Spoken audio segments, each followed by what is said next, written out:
নমস্কার। থাম্বনেল দেখে আপনারা বুঝতে পারছেন কি বিষয়ে আজকের এই পডকাস্ট। যিনি আমার সঙ্গে আছেন, উনাকে আপনারা সবাই চিনেন। নতুন করে পরিচয় দেওয়ার কোনো দরকার নেই। চলুন সরাসরি প্রসঙ্গে চলে যাই। নমস্কার। নমস্কার। কেমন আছেন? চলছে, ভালোই আছি বলতে হবে এই সময়ে। আজকে ২৭ ফেব্রুয়ারি 2026 শুক্রবার। দেশব্যাপী আজকে একটা আলোচ্য বিষয় হলো গিয়া যে দিল্লি কোর্ট অরবিন্দ কেজরিওয়াল ও মনীষ সিসোদিয়া সহ অভিযুক্ত সবাইকে দোষমুক্ত ঘোষণা করেছেন। অব্যাহতি দিয়েছেন। তো এই বিষয়ে আপনার কি প্রতিক্রিয়া? এতে প্রমাণিত হলো যে ইডি সিবিআই কে রাজনৈতিক স্বার্থে বিরোধীদের কোণঠাসা করার জন্য ব্যবহার করা হচ্ছে। এবং দেখুন, সিসোদিয়া বোধহয় প্রায় 500 দিন, 2 বছরের কাছাকাছি জেলে ছিলেন।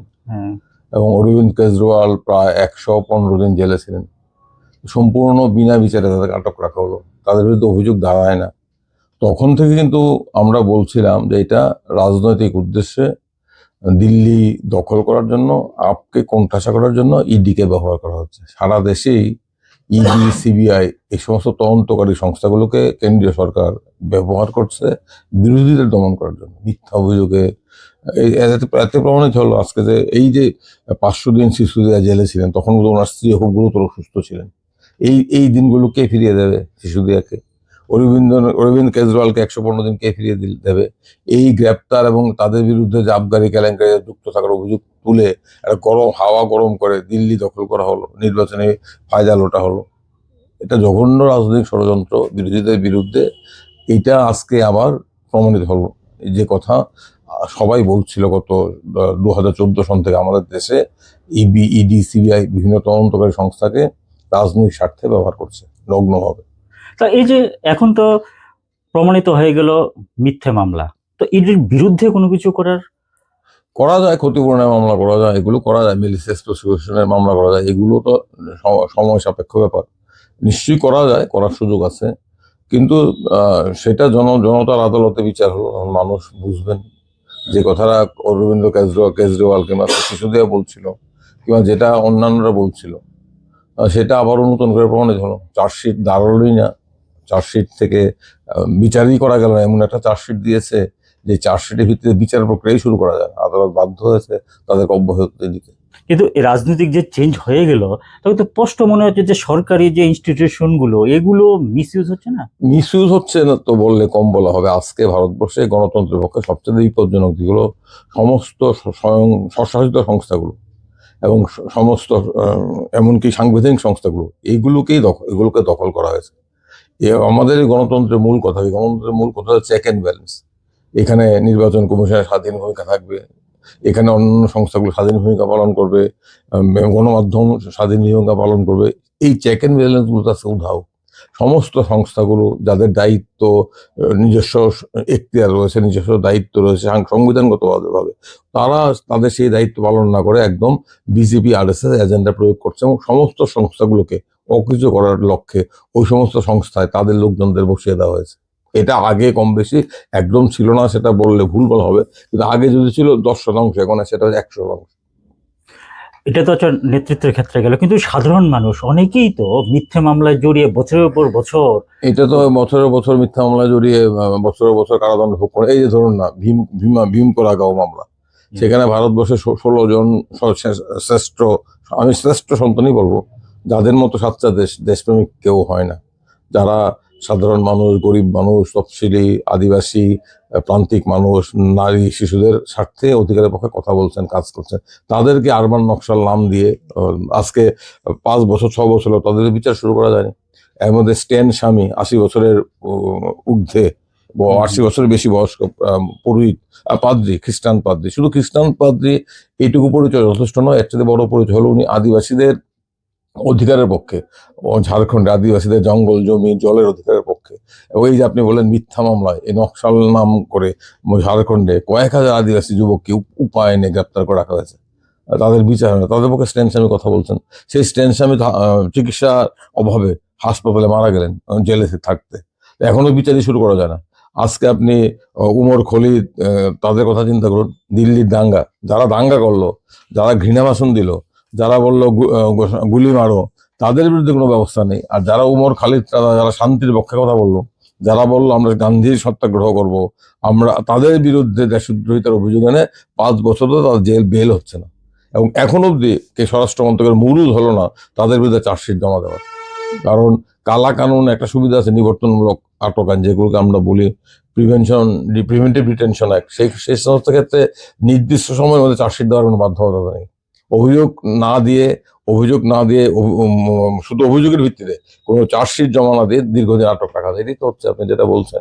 আমাদের দেশে কয়েক হাজার মানুষ, সাংবাদিক, লেখক, বুদ্ধিজীবী, মানবাধিকার কর্মী, তাদেরকে সবাইকে একটাই বলা হচ্ছে না, আরবান নকশাল দেশদ্রোহী বলে তাদেরকে বিনা বিচারে বছরের বছর আটকে রাখা হয়েছে। ইউপিআই যে একটা আমি আনলফুল অ্যাক্টিভিটিস প্রিভেনশন অ্যাক্ট, যেটাকে সোনম ওয়াংচুকও সেম এটা সোনম ওয়াংচুকে 5 মাস ধরে জেলে আছে। এই ভদ্রলোক কি বলেছেন? এই ভদ্রলোককে তো কিছুদিন আগে পুরস্কার করা হয়েছিল। শিক্ষাক্ষেত্রে ওনার বিরাট অবদান আছে। এবং শুধু তাই নয়, এই যে কদিন আগে সংসদীয় কমিটি, পার্লামেন্টারি কমিটি যে থাকে, স্ট্যান্ডিং কমিটি, তারা সোনম ওয়াংচুর শিক্ষাক্ষেত্রে অবদানের জন্য দারুণ ভূয়সী প্রশংসা করেছে। পার্লামেন্টের স্ট্যান্ডিং কমিটি, যেখানে সব দলের এমপি আছে, বিজেপির এমপি আছে, তারা যখন বলছে he has done a very splendid job in the field of education, এরকম একটা লোককে পরিবেশ রক্ষা, শিক্ষার প্রসারে লাদাখে উনি দীর্ঘদিন ধরে কাজ করছেন এবং ভারত সরকারের কাজে স্বীকৃতি দিয়েছে। কিন্তু এখন যেহেতু উনি লাদাখের ক্ষেত্রে প্রতিশ্রুতি রক্ষা করার কথা বলছেন, তাই তাকে কোণঠাসা করতে হবে, তার বিরুদ্ধে উপা প্রয়োগ করা হয়েছে, নাসা প্রয়োগ করা হয়েছে, উনি জেলে আছেন। স্ট্যান্ডিং কমিটি সার্টিফিকেট দিয়েছে। স্ট্যান্ডিং কমিটি বলেছে সোনম ওয়াংচুর কাছ থেকে অভিজ্ঞতাটা শোনা আমাদের দরকার, কেন, how he has made it possible. এরকম লোকের বিরুদ্ধে এখন শুনতে হচ্ছে। আমার কথা হলো সুপ্রিম কোর্ট সর্বোচ্চ শক্তিশালী, তারা কি এগুলো দেখে না? সুপ্রিম কোর্টের ক্ষেত্রে যেটা সমস্যা হচ্ছে, ব্যক্তি স্বাধীনতা, নাগরিক অধিকার রক্ষা করার ক্ষেত্রে সুপ্রিম কোর্টের যে দায়িত্ব পালন করার কথা, সেই দায়িত্ব সুপ্রিম কোর্ট অধিকাংশ ক্ষেত্রে পালন করতে পারছে না। আমাদের ভরসা সুপ্রিম কোর্ট এবং আইনের শাসন এবং গণতন্ত্রে আদালতের একটা বিরাট ভূমিকা আছে। আদালত একটা রিভিউইং অথরিটি। আদালতের মূল দায়িত্ব হচ্ছে মানুষের অধিকার রক্ষা করা, এই যে কনস্টিটিউশনাল কোর্টের দায়িত্ব। কিন্তু আমরা দেখছি 2014 সনের পর থেকে বিভিন্ন কারণেই, এই কারণগুলো নিয়ে অন্য আলোচনা করা যাবে, কিন্তু যেটা বাস্তব সত্য হচ্ছে আদালত অধিকাংশ ক্ষেত্রেই তার দায়িত্ব পালন করতে পারছে না। এবং তার ফলে নাগরিক স্বাধীনতা, বাক স্বাধীনতা, এগুলোর ক্ষেত্রে নাগরিকরা যখন আক্রান্ত হচ্ছেন, তাদের পাশে আদালতের যেভাবে দাঁড়ানোর কথা সেভাবে আদালত দাঁড়াচ্ছে না, সেটা আমরা দেখতে পাচ্ছি। এমনকি ধরুন কাউকে ফেসবুকে কমেন্ট করার জন্য তার বিরুদ্ধে দেশদ্রোহিতার অভিযোগ আনা হলো, আদালত জামিন দিল সুপ্রিম কোর্ট, কিন্তু জামিন দেওয়ার সময় এমন সমস্ত শর্ত আরোপ করছে, সেটা হচ্ছে তার সুপ্রিম কোর্ট আদালত নির্দেশে তার মুখে তালাবন্দি করে দেওয়া হচ্ছে, তাকে কথা বলতে দেওয়া হচ্ছে না। সুপ্রিম কোর্ট লেভেল তো অনেক উপরে, প্রথমে তো আমি লোয়ার কোর্ট, এরপর থেকে হাই কোর্ট, এরপর ডাইরেক্ট তো সুপ্রিম কোর্ট যাওয়া যায় না। না, আমাদের সাংবিধানিক অধিকার রক্ষা করার ক্ষেত্রে হাইকোর্ট এবং সুপ্রিম কোর্টের সুযোগ আছে। আর্টিকেল 32-তে সুপ্রিম কোর্ট রিট পিটিশন করা যায়, আর আমাদের সংবিধানের 226 ধারা হাইকোর্টে রিট পিটিশন করা যায়। নাগরিকরা মৌলিক অধিকার, আইনি অধিকার রক্ষায় এর বিরুদ্ধে লঙ্ঘন, এই অধিকারগুলো লঙ্ঘন হলে তার বিরুদ্ধে প্রতিকার চেয়ে, অর্থাৎ হাইকোর্ট এবং সুপ্রিম কোর্টের ক্ষমতা, সুযোগ অত্যন্ত বেশি। কিন্তু সেই সুযোগ ক্ষমতা যার জন্য সুপ্রিম কোর্ট হাইকোর্ট আছে, সেই সুযোগ ক্ষমতা কিন্তু সবটা সুপ্রিম কোর্ট হাইকোর্ট প্রয়োগ করছে না। এটা দুঃখজনক হলো সত্য। আমি একজন আইনজীবী, কেউ একজন সাধারণ নাগরিক, আমাদের আদালতে বিশ্বাস দেয়, মানুষ আদালতে ভরসা করে, কিন্তু সেই ভরসার জায়গাতে অনেকটাই চিট ধরেছে বিগত কয়েক বছর আদালতের ভূমিকা। এটা বলতে আমার মধ্যে কোনো কুণ্ঠা কিংবা দ্বিধা নেই। যেমন রিসেন্ট একটা ইস্যু, যে supreme court bans NCERT over chapter on judicial corruption. আমি যদি বিষয়টাতে আসি আর কি, এবং আজকে সকালে আমি দেখলাম যে প্রশান্ত ভূষণ তার ফেসবুক অ্যাকাউন্টে, পাশাপাশি একটা কোট আমি বলছি, যে সেভারাল রিটায়ার্ড জাজেস of SC supreme court have spoken about judicial corruption. না, করাপশন তো সমাজে সর্বক্ষেত্রেই আছে, জুডিশিয়ারির মধ্যে করাপশন নেই তা না, আছে, এটা বিভিন্ন সময় জাজরা বলেছেন। কিন্তু এনসিআরটি টেক্সট বুকে যেভাবে শুধুমাত্র জুডিশিয়ারিকে সিঙ্গেল আউট করা হয়েছে, এর পেছনে একটা একটা জঘন্য উদ্দেশ্য আছে। এটা হচ্ছে ফেসিবাদী শাসনে বিচার বিভাগের স্বতন্ত্রতা বা বিচার বিভাগের পৃথক অস্তিত্ব তারা স্বীকার করতে চান। তারা যা সমস্ত কিছুকে বংশবৎ করো, অর্থাৎ এক দেশ এক শাসন, এক দেশ এক নেতা এক আখ্যান। বিচার বিভাগও শাসকের কণ্ঠে মিলিয়ে কথা বলবে। যদি কোনো কোনো ক্ষেত্রে বিচার বিভাগ শাসকের বিরুদ্ধে কথা বলছে, এখন তারা এমনভাবে বিচার বিভাগকে আন্ডারম্যান করার চেষ্টা করছে যে শুধুমাত্র করাপশন তো সর্বত্র আছে, কর্পোরেট সেক্টরে করাপশন আছে, তাহলে এইগুলোর ক্ষেত্রে নাই। এই এনসিআরটি টেক্সট বুকে আবার এটাও তো বলতে হবে, আমি একজন সুপ্রিম কোর্টের ভূমিকা নিয়ে আলোচনা করবো, সুপ্রিম কোর্টের ভূমিকা নিয়ে তথ্যনিষ্ঠ মূল্যায়ন করি। আবার আমাদের সুপ্রিম কোর্ট একটা সময় আমাদের নাগরিক অধিকার, ব্যক্তি স্বাধীনতা, সাংবিধানিক অধিকারকে অনেক এক্সপান্ড করেছে, অনেক বিস্তৃত করেছে। আমাদের অনেকগুলো ল্যান্ডমার্ক জাজমেন্ট দিয়েছে, যেগুলো দিয়ে সাধারণ মানুষ, প্রান্তিক মানুষদের অধিকারগুলোকে অনেকটা সম্প্রসারিত করা হয়েছে। এগুলো তো খুব ভালো ভালো জাজমেন্ট। সেই তাহলে আমাকে একটা এমন একটা অবজেক্টিভ ভারসাম্য রক্ষা করে আমাকে মূল্যায়ন করতে হবে। কিন্তু এনসিআরটির পাঠ্যপুস্তকে কিন্তু এই ভারসাম্য রক্ষা করার বিষয়টা নয়। বিষয়টা হলো পেন্ডেন্সি কিংবা করাপশনের কথা বলে জুডিশিয়ারিকে আন্ডারমাইন করা, যাতে জুডিশিয়ারিকে কাউ ডাউন করা যায়। সেক্ষেত্রে আমার আপত্তি। এটা তো খুব বাজে জিনিস। সেক্ষেত্রে আমার আপত্তি এখানে এটা শুধুমাত্র জুডিশিয়ারি কাউন্ট, আর তাহলে জুডিশিয়ারি অবজেক্টিভ কথাগুলো বলো, যে বিচার বিভাগ, আমাদের দেশের সুপ্রিম কোর্ট আমাদের দেশের নাগরিকদের অধিকার রক্ষা করার ক্ষেত্রে, সম্প্রসারণের ক্ষেত্রে একটা অনেকগুলো গুরুত্বপূর্ণ রায় দিয়েছে। যে রাজা আজকে যেমন কর্মক্ষেত্রে যৌন হেনস্থা, এটা কোনো আইন ছিল না। আমাদের সুপ্রিম কোর্টে আপনার বিশাখা মামলায় বলেছে এই ক্ষেত্রে আইন করা দরকার, যতক্ষণ আইন না করছে আমরা গাইডলাইন দিয়েছি। It is a landmark judgement, it is a positive contribution towards expansion of the constitutional rights of the people and women. এটা তো আমাকে বলতে হবে। আমি যখন সুপ্রিম কোর্ট হাইকোর্টের ভূমিকা নিয়ে একটা চ্যাপ্টার দেবো, সেখানে শুধু দুর্নীতির কথা বললাম, সেখানে পেন্ডেন্সির কথা বললাম, আমি অন্যান্য অ্যাচিভমেন্টের গুলো কথা বললাম না। এতে কিন্তু সুপ্রিম কোর্ট সম্পর্কে, হাইকোর্ট সম্পর্কে একটা সম্পূর্ণ এক পেশে ধারণা দেওয়া হচ্ছে, যাতে করে বিচার বিভাগের স্বকীয়তা, স্বতন্ত্রতাকে আরো চাপের মধ্যে রাখা যায়। সেক্ষেত্রে এটা নিয়ে আমার আপত্তি। আমাদের একদম সঠিক বলছেন। আমাদের বিশ্বাসের জায়গাটা তো কোর্ট, আদালত এবং সুপ্রিম কোর্ট। ইভেন যখন ইন্দিরা গান্ধীর সময় যে জরুরি অবস্থা হয়েছিল, ওই সময় বোধহয় ওই রকম বিষয়গুলো ছিল না। সুপ্রিম কোর্ট এখন সুপ্রিম কোর্টও জরুরি অবস্থার সময় সুপ্রিম কোর্ট দায়িত্ব পালন করতে পারেন। কারণ যখন প্রসঙ্গটা উঠছে, সুপ্রিম কোর্ট যখন একটা কথা বলা হয়, when nation was in crisis, the Supreme Court betrayed the nation। কেন বলা হচ্ছে, কেন এই কথাটা বলা, সুপ্রিম কোর্ট স্বীকার করেছে যে জরুরি অবস্থার সময় যখন জাতি সংকটে ছিল, জাতির ভবিষ্যৎ অন্ধকারাচ্ছন্ন ছিল, তখন সুপ্রিম কোর্ট জাতির প্রতি বিশ্বাসঘাতকতা করেছে। কেন করেছে? কারণ জরুরি অবস্থার সময় ইন্দিরা গান্ধী বিভিন্ন রকম, তখন ছিল পিডি, প্রিভেন্টিভ ডিটেনশন অ্যাক্ট, তখন ছিল MISA, maintenance of internal security act, তখন ছিল DRA, defence of India, DRI, defence of India rules. এই সমস্ত কালা কানুনে প্রায় 1.5 লক্ষ মানুষকে আটক করেছিল। মোনার্জি দেশাই থেকে শুরু করে, জ্যোতির্ময় বোস থেকে শুরু করে, কে নয়, 1.5 লক্ষ লেখক, শিল্পী, সাংবাদিক, রাজনীতিবিদ, এমপি, সাধারণ মানুষকে গ্রেপ্তার করা হয়েছিল এই সমস্ত নিবর্তনমূলক আটক আইনে। এবং তখন প্রশ্ন উঠছিল যে নিবর্তনমূলক আটক আইনে যখন কাউকে গ্রেপ্তার করা হয়, সেক্ষেত্রে সেই ব্যক্তি সাংবিধানিক অধিকার থাকে কিনা। আপনার এলাহাবাদ হাইকোর্ট না মধ্যপ্রদেশ হাইকোর্টের জব্বলপুর বেঞ্চ, শিবকান্ত শুক্লা বনাম এডিএম জব্বলপুর, শিবকান্ত শুক্লা একজন স্বাধীনতা সংগ্রামী ছিল, তাকে নিবর্তনমূলক আটক আইনে গ্রেপ্তার করা হয়েছিল। সেই গ্রেপ্তারকে চ্যালেঞ্জ করে যখন জব্বলপুর বেঞ্চে, মধ্যপ্রদেশ হাইকোর্টের জব্বলপুর বেঞ্চে মামলা করা হলো, রিট মামলা, তখন মধ্যপ্রদেশ হাইকোর্ট বলল যে এই আটক আদেশ খারিজ করে দিল। তখন সরকারের তরফে একটা বক্তব্য রাখা হয়েছিল যে এমার্জেন্সি সময় যখন আভ্যন্তরীণ জরুরি অবস্থা জারি হয়, তখন সাধারণ নাগরিকদের নাগরিক অধিকার, মৌলিক অধিকার থাকে না। Government can do anything it wants to do.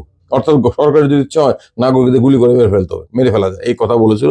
কিন্তু জব্বলপুর বেঞ্চ সে কথা মানেনি এবং শিবকান্ত শুক্লাকে মুক্তি দিয়েছিল। সেই রায়কে চ্যালেঞ্জ করে সুপ্রিম কোর্টে কেন্দ্রীয় সরকার এসএলপি করেছিল। সেই এসএলপি মামলার ফলাফল সারা ভারতবর্ষের কয়েক লক্ষ মানুষের ভবিষ্যৎ নির্ভর করছিল। সেই মামলায় সুপ্রিম কোর্টের 4 জন বিচারপতি একসাথে আর একজন বিচারপতি ডিসেন্টিং রায় দিল। 4 জন বিচারপতি বলে, যার মধ্যে জাস্টিস ভগবতী, জাস্টিস চন্দ্রচূড়, আরো একজন ছিল, তার 3 জন বিচারপতি বললো জরুরি অবস্থার সময়, তৎকালীন সময় অ্যাটর্নি জেনারেল ছিল নীরেন দেকে প্রশ্ন করছিল যখন মামলা সওয়াল চলছিল আদালত, যে আচ্ছা মিস্টার দে, এখন তো জরুরি অবস্থা আছে, এখন কি নাগরিকদের অধিকার নেই, নাগরিকদের বাঁচার অধিকার নেই? Can government shoot down its own people? Niren De বলেছিল, yes my lord, during the emergency government can shoot its own people. এই বক্তব্য কিন্তু সুপ্রিম কোর্ট মান্যতা দিয়ে বলেছিল জরুরি অবস্থার সময় নাগরিকদের মৌলিক অধিকার, বাঁচার অধিকার নেই। 3 জন বিচারপতি। আরেকজন বিচারপতি ডিসেন্টিং রায় দিয়েছিল, ডিসেন্টিং জাজমেন্ট বিচারপতি HR খান্না। তিনি বলেছিলেন আমাদের বাঁচার অধিকার মৌলিক অধিকার, এটা আমার জন্মসিদ্ধ অধিকার, এটা সংবিধান থাকুক না থাকুক সেই অধিকারটা সংবিধান অনলি রিকগনাইজ দ্যাট রাইট। এবং এই ডিসেন্টিং রায় দিয়ে বলেছিল এমার্জেন্সি হলো মানুষের বাঁচার অধিকার, নাগরিক অধিকার ও সাংবিধানিক অধিকার অক্ষুণ্ণ থাকে। এই রায় দেওয়ার খেসারত জাস্টিস HR খান্নাকে দিতে হয়েছিল। এতদিন অব্দি নিয়ম ছিল সুপ্রিম কোর্টের সিনিয়র মোস্ট জাজ will be the next chief justice. এই রায় যখন লিখছিলেন, HR খান্নার জীবনী আছে রোজেস ইন ডিসেম্বর খুব সম্ভবত, সেই আত্মজীবনীতে উনি বলেছিলেন এই রায়টা লেখার পূর্বে আমি গিয়েছিলাম হরিদ্বারে, আমার স্ত্রী এবং আমার মাদার ইন ল ছিল। তখন আমি আমার স্ত্রীকে বলেছিলাম আমি এমন একটা রায় লিখছি যার ফলে আমার চিফ জাস্টিস হওয়া হবে না, চিফ জাস্টিস আমি হতে পারবো না।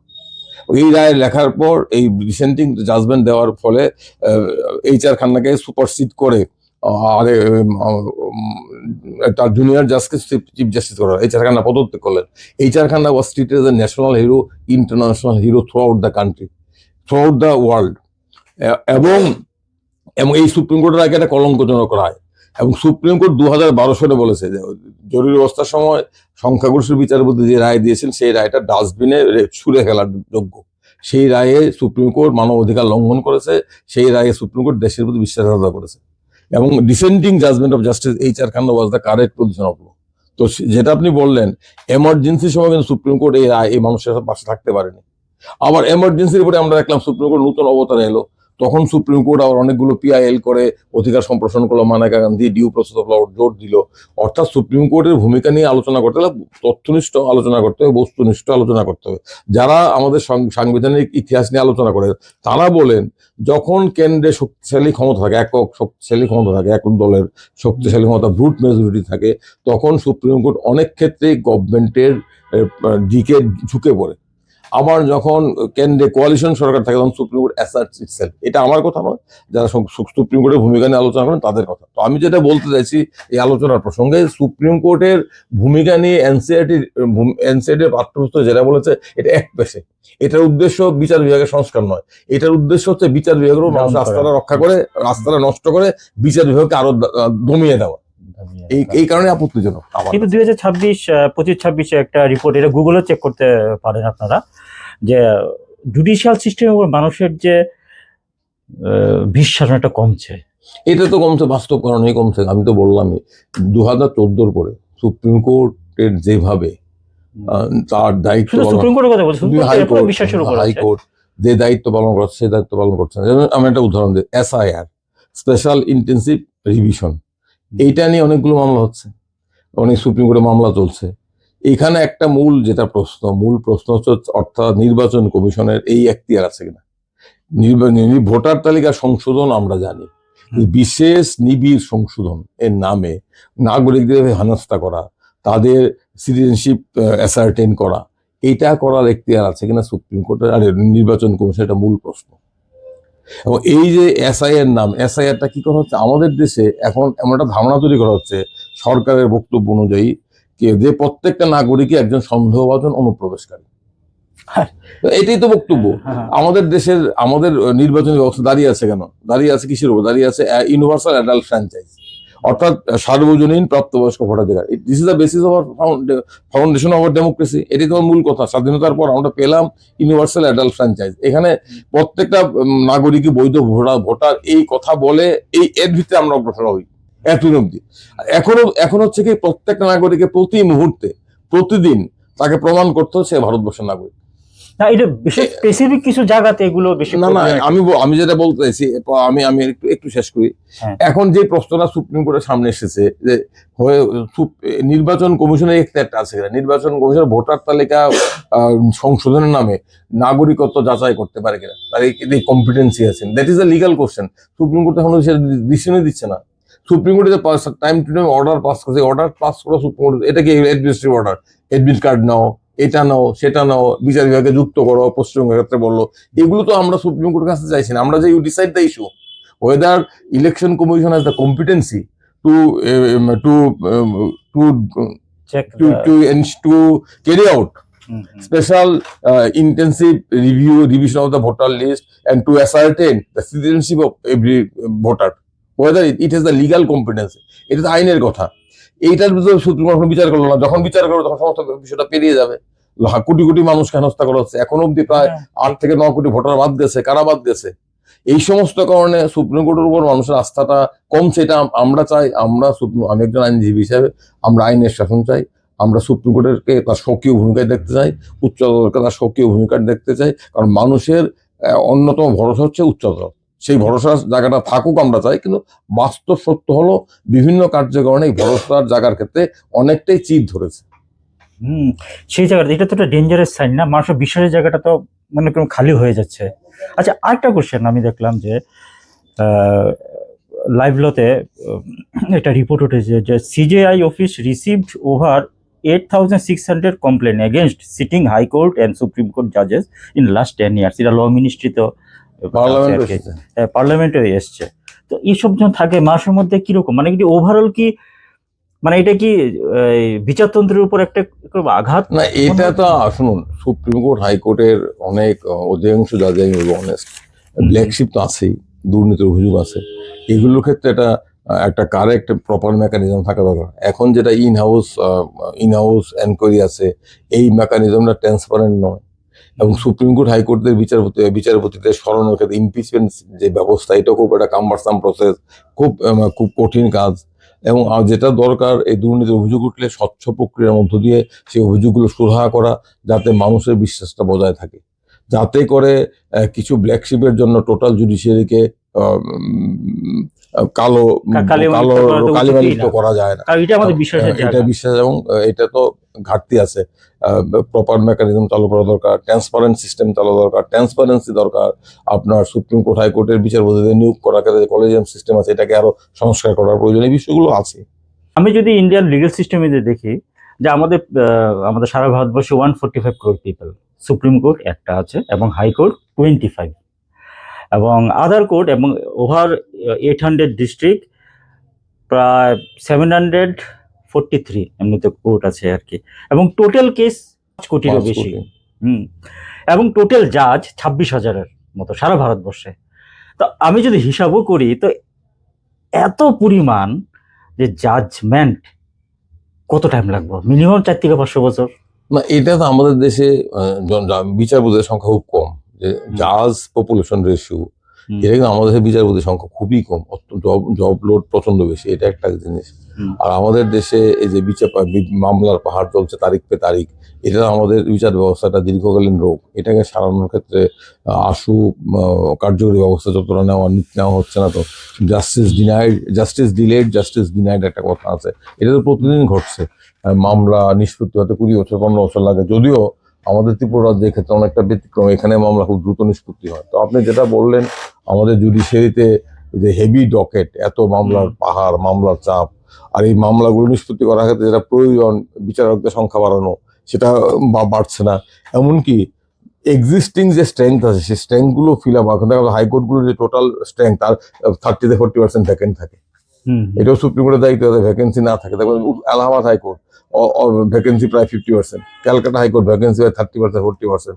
এক্সিস্টিং যে স্ট্রেংথ আছে, সেটাও ভ্যাকেন্সি, এগুলো তো ইমিডিয়েটলি ফিল আপ করা দরকার। সেক্ষেত্রে অনেক ঘাটতি আছে, এটা তো অনস্বীকার্য। এতে সাধারণ মানুষের যন্ত্রণা বাড়ছে, মানুষ বিচার পাচ্ছেন না দ্রুত, ন্যায় বিচার দ্রুত মিলছে না, অনেক ক্ষেত্রে মিলছেও না। আর আমি যেটা মনে করি একজন আইনজীবী হিসাবে, আমাদের দেশে সাধারণ মানুষের পক্ষে বিচার পাওয়া খুব কঠিন। কারণ এখনো বিচার ব্যবস্থায় দরজা সবার জন্য, যদিও বলি যে court is open to all, কিন্তু অনেকগুলো অদৃশ্য ব্যারিয়ার থেকে, যে ব্যারিয়ারগুলো অতিক্রম করা সাধারণ মানুষের পক্ষে, গরিব মানুষ, তান্ত্রিক মানুষ, তফসিলি জাতি, আদিবাসী, তাদের পক্ষে খুবই কঠিন। নিশ্চয়ই একটা বিচার ব্যবস্থার এক্সপেন্সিভ, ভালো উকিল, বড় উকিল রাখতে গেলে এক্সপেন্সিভ ফিস দিতে হয়। লিগাল এইড সিস্টেম আছে, এটা খুবই দুর্বল, কোনো কার্যকরী ব্যবস্থা হয় না আমার ধারণা, এটা বাস্তব সত্য। আমাদের দেশে গরিবদের পক্ষে, সাধারণ মানুষের পক্ষে বিচার পাওয়া, এবং কাদের বিরুদ্ধে আমরা বিচার চাই? সাধারণ মানুষ চাই ক্ষমতাতন্ত্রের বিরুদ্ধে, সরকারের বিরুদ্ধে। তাদের তো লক্ষ লক্ষ টাকা, তাদের প্রচুর লয়ার, সিস্টেমটা তাদের পক্ষে, সমস্ত রিসোর্স তাদের পক্ষে, তাদের বিরুদ্ধে একজন মানুষের লড়াই করে বিচার পাওয়া খুব টাফ ব্যাপার। এটা অনেক সময় আমি বলি, আমার যেটা উপলব্ধি, চাঁদে পৌঁছাও বোধহয় সহজ, একজন সাধারণ মানুষের পক্ষে বিচার পাওয়া যতটা কঠিন, তার চেয়ে অনেক সহজ চাঁদে পৌঁছা, আমার যেটা ব্যক্তিগত উপলব্ধি। আপনি প্রায় 40 বছরের বেশি আমি 40 হয়নি, আমি তো 90 জয়েন করেছি। 90 এই প্রথম দিকে। দীর্ঘ এই সময়ের মধ্যে এজ এ লয়ার আপনার তো ত্রিপুরার ক্ষেত্রে আমি বলেছি মোস্ট শকিং এবং ব্রুটাল কেস একটা এক্সাম্পল যদি হয়। আমি তো ক্রিমিনাল কেস খুব একটা করিনি, তবে হুম, আমরা তো অনেকগুলি কেসই করেছি। এমন ধরুন না, পুলিশ লকআপে পিটিয়ে হত্যা, তার ভিতরে বিচার পাওয়া, এটা তো একটা অ্যাচিভমেন্ট হয় আমাদের কাছে মনে হয়। হুম, হুম, এটা খুব, যেমন ওই আপনার আমবাসা থানায় 90-এর দশকে প্রথম দিকে হুম, হুম, একটা কৃষ্ণ শর্মা নামে একটা 14-15 বছর ছেলেকে পিটিয়ে মারা হয়েছিল।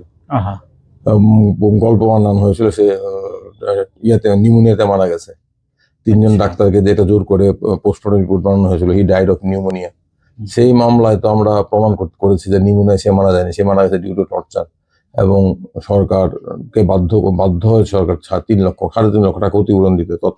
কৃষ্ণর মা নারায়ণী শর্মা, অনেকগুলো, আমরা কদিন আগে উদয়পুরে একটা ঘটনা ছিল। সোনামুড়া থানায় একটা ছেলে দুবাই থেকে এসেছিল, 2 মাস বাড়ি থেকে আবার দুবাই ফিরে যাবে, যাওয়ার আগের দিন পুলিশ তুলে নিয়ে গেল, সোনামুড়া থানার পুলিশ নিয়ে তার প্রচন্ড অত্যাচার করলো। না এগুলো কিভাবে তুলতে পারে তারা পট করে, মানে এটা কি ইচ্ছা করলে তুলে এটা ওয়ারেন্ট ছিল, আইনে তো মারধরের কথা নিয়ে প্রচন্ড মেরেছে, মারা গেছে, বলেছে হার্ট অ্যাটাক।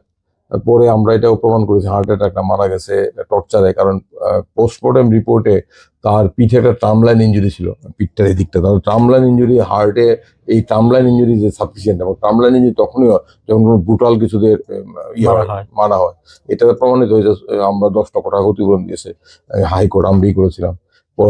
পরবর্তী সময়ে সুপ্রিম কোর্ট এটা বহাল রেখেছে। তো এই ধরনের অনেক উদাহরণ তো আছে। কোনটা যা যা দোষী, মানে হ্যাঁ। যেসব পুলিশ অফিসাররা এমন করছেন তাদের কি শাস্তি? এটা তো হলো কম্পেন্স ক্রিমিনাল শাস্তির জন্য ক্রিমিনাল কেস করতে, শাস্তিটা আদৌ হবে কিনা, কে সাক্ষী দেবে, কতটুকু ক্রিমিনাল কেস জাস্ট আছে কোন, আমরা চেষ্টা করছি। কিন্তু এটা যেহেতু রাইট টু লাইফ, বাঁচার অধিকারকে ক্ষুণ্ণ করা হয়েছে, লঙ্ঘন করা হয়েছে, সেখানে সরকার ক্ষতিপূরণ দিতে বাধ্য, ক্ষতিপূরণ দিয়েছে। আর ফৌজদারি অপরাধ প্রমাণ করে শাস্তি দিতে হবে, সেটা অনেক ক্ষেত্রেই হয় না, কারণ সাক্ষী সাবত পাওয়া যায় না, কিংবা যারা এই লড়াইটা করেন তাদের পক্ষে এতটা লড়াই টেনে নিয়ে যাওয়ার মতো ধৈর্য, মানসিক ধৈর্য, শারীরিক শক্তি কিংবা বিভিন্ন সুযোগ সুবিধা তাদের থাকে না, সেটাও হয়। ব্যবস্থাটি সাধারণ গরিবদের পক্ষে নয়, ব্যবস্থাটি শোষকদের পক্ষে, বড় লোকদের পক্ষে।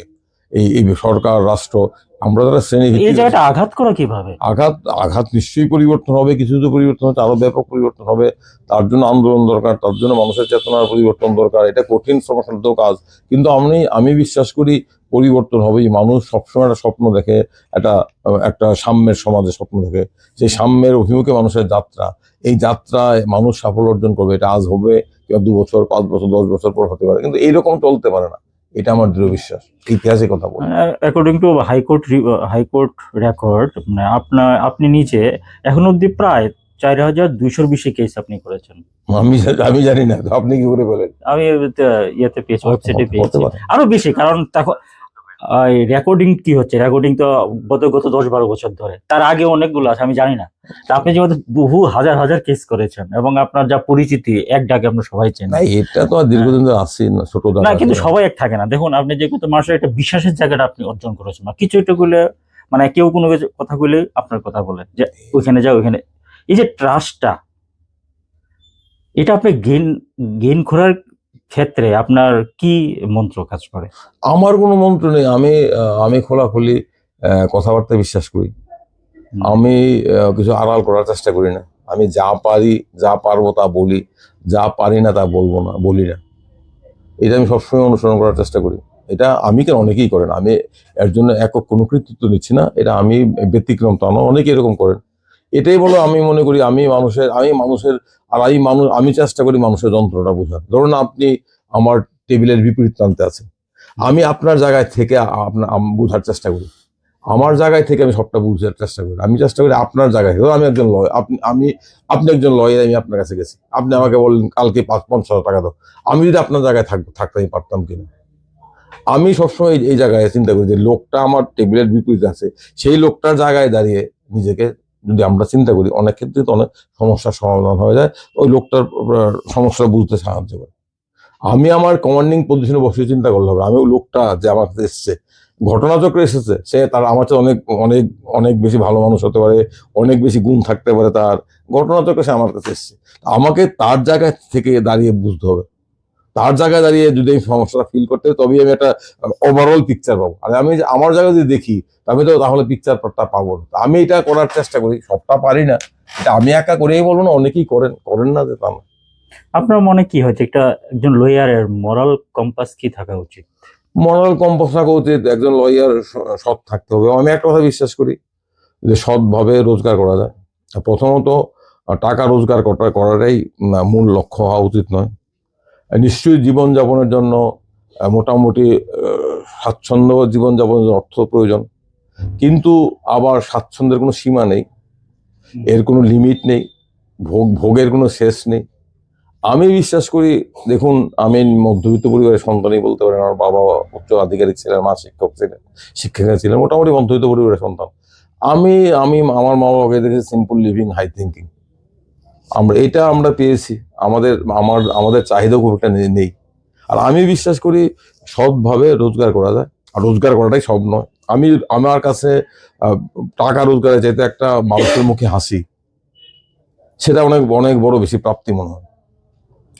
টাকা নিশ্চয়ই আমার পোশাকের জন্য টাকা দরকার, আমার খাওয়ার জন্য টাকা দরকার, সেটা দরকারই, এটা সবারই কম বেশি দরকার। কোনো চাহিদার শেষ নেই। আজকে যে আমার 10,000 টাকা আমার ইনকাম থাকবে, সেভাবে চিন্তা করবো। যদি আমার 20 লক্ষ টাকা ইনকাম হবে, আমার চাহিদা আরো 50 লক্ষ টাকা চলে যাবে। এখানেও একটা প্যারামিটার বাঁধতে হয় যে আমি কতটুকু যাব।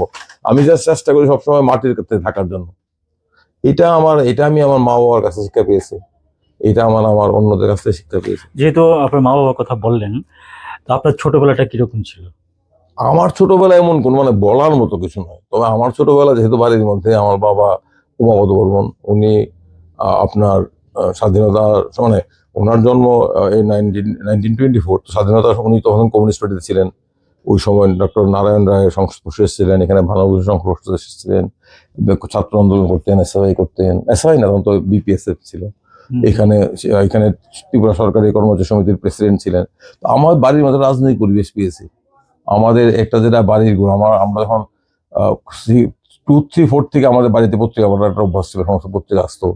এটা রাজনৈতিক পরিবেশ পেয়েছি, এক্সপোজারটা পেয়েছি, এটা পেয়েছি। আর অন্যান্য আমার মাও শিক্ষিকা ছিলেন, মাও খুব সরল জীবনযাপন করতেন। মা ধার্মিক ছিলেন, কিন্তু আমার ওই সমস্ত যে মন্দিরে যাওয়া এগুলো ছিল না, লোক দেখানো ছিল না, নিজের মতো করে করতেন না। বাবা আবার ধর্মকর্ম ততটা বিশ্বাস করতেন না। তো আমার ছোটবেলা এমন অস্বাভাবিক কিছু নয়, আমার খুব সাদামাটা ছোটবেলা।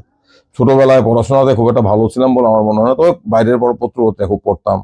এইটা ছিল বাড়িতে সব পত্রিকা আসতো, পিপুলস ডেমোক্রেসি আসতো, শ্রেষ্ঠ আসতো, তখন আনন্দবাজার আসতো, এগুলো সমস্ত পত্রিকা আসতো। মতিনন্দের ক্রিকেটের কাহিনী পড়া, ক্রিকেটের রিপোর্টিং করার জন্য মুখিয়ে থাকতাম ওই সময়। তো রাজনীতির পরিবেশ ছিল এইরকম, এবং রাজনীতির মধ্য দিয়েই বড় হয়েছে।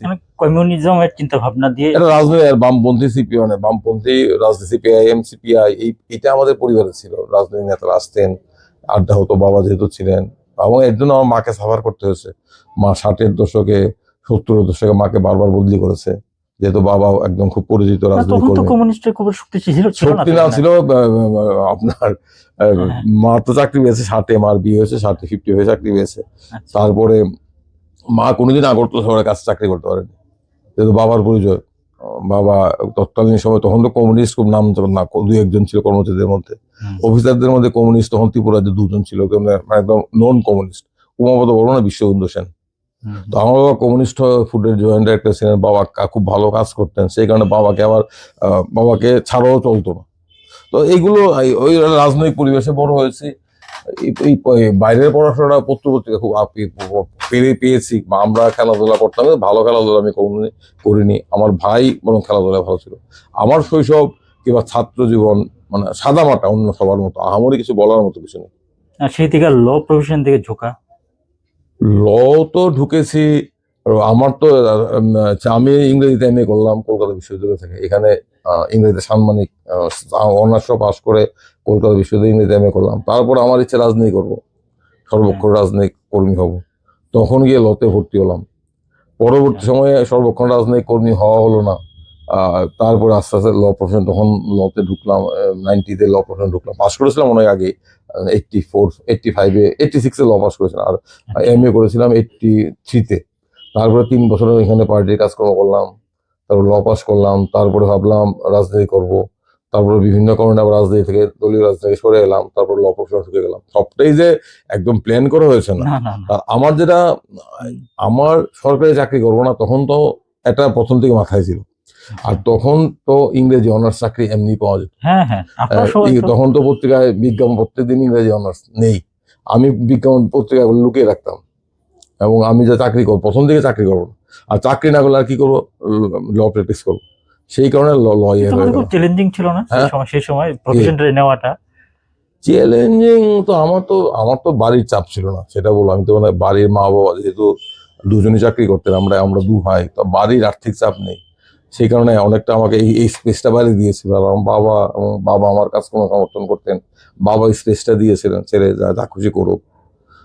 ছেলের উপরে বিশ্বাস ছিল, আমাদের দু ভাইয়ের উপরই মা বাবার বিশ্বাস ছিল, যা খুশি করুক, এই সুযোগ নাই পেয়েছিলাম। এই কারণে একটু বাড়ি কম, বাড়ির তার আমাকে হেল্প করেছে মানে। আর ল প্রফেশন তো দেখুন মানুষের সঙ্গে, এটা আমার পার্সোনাল ভিউ করতেছি, ল প্রফেশনটা তো মানুষের কাছে পাওয়া যায় না, এবং সেটা বিশ্বাসটা ধরে রাখা বহুত টাফ। না, আমার আমি বলবো ল প্রফেশনটা ইন্টারেস্টিং প্রফেশন কেন জানুন? ধরুন, আমি যদি আজকে লয়ার না হতাম, আমি কি হতাম?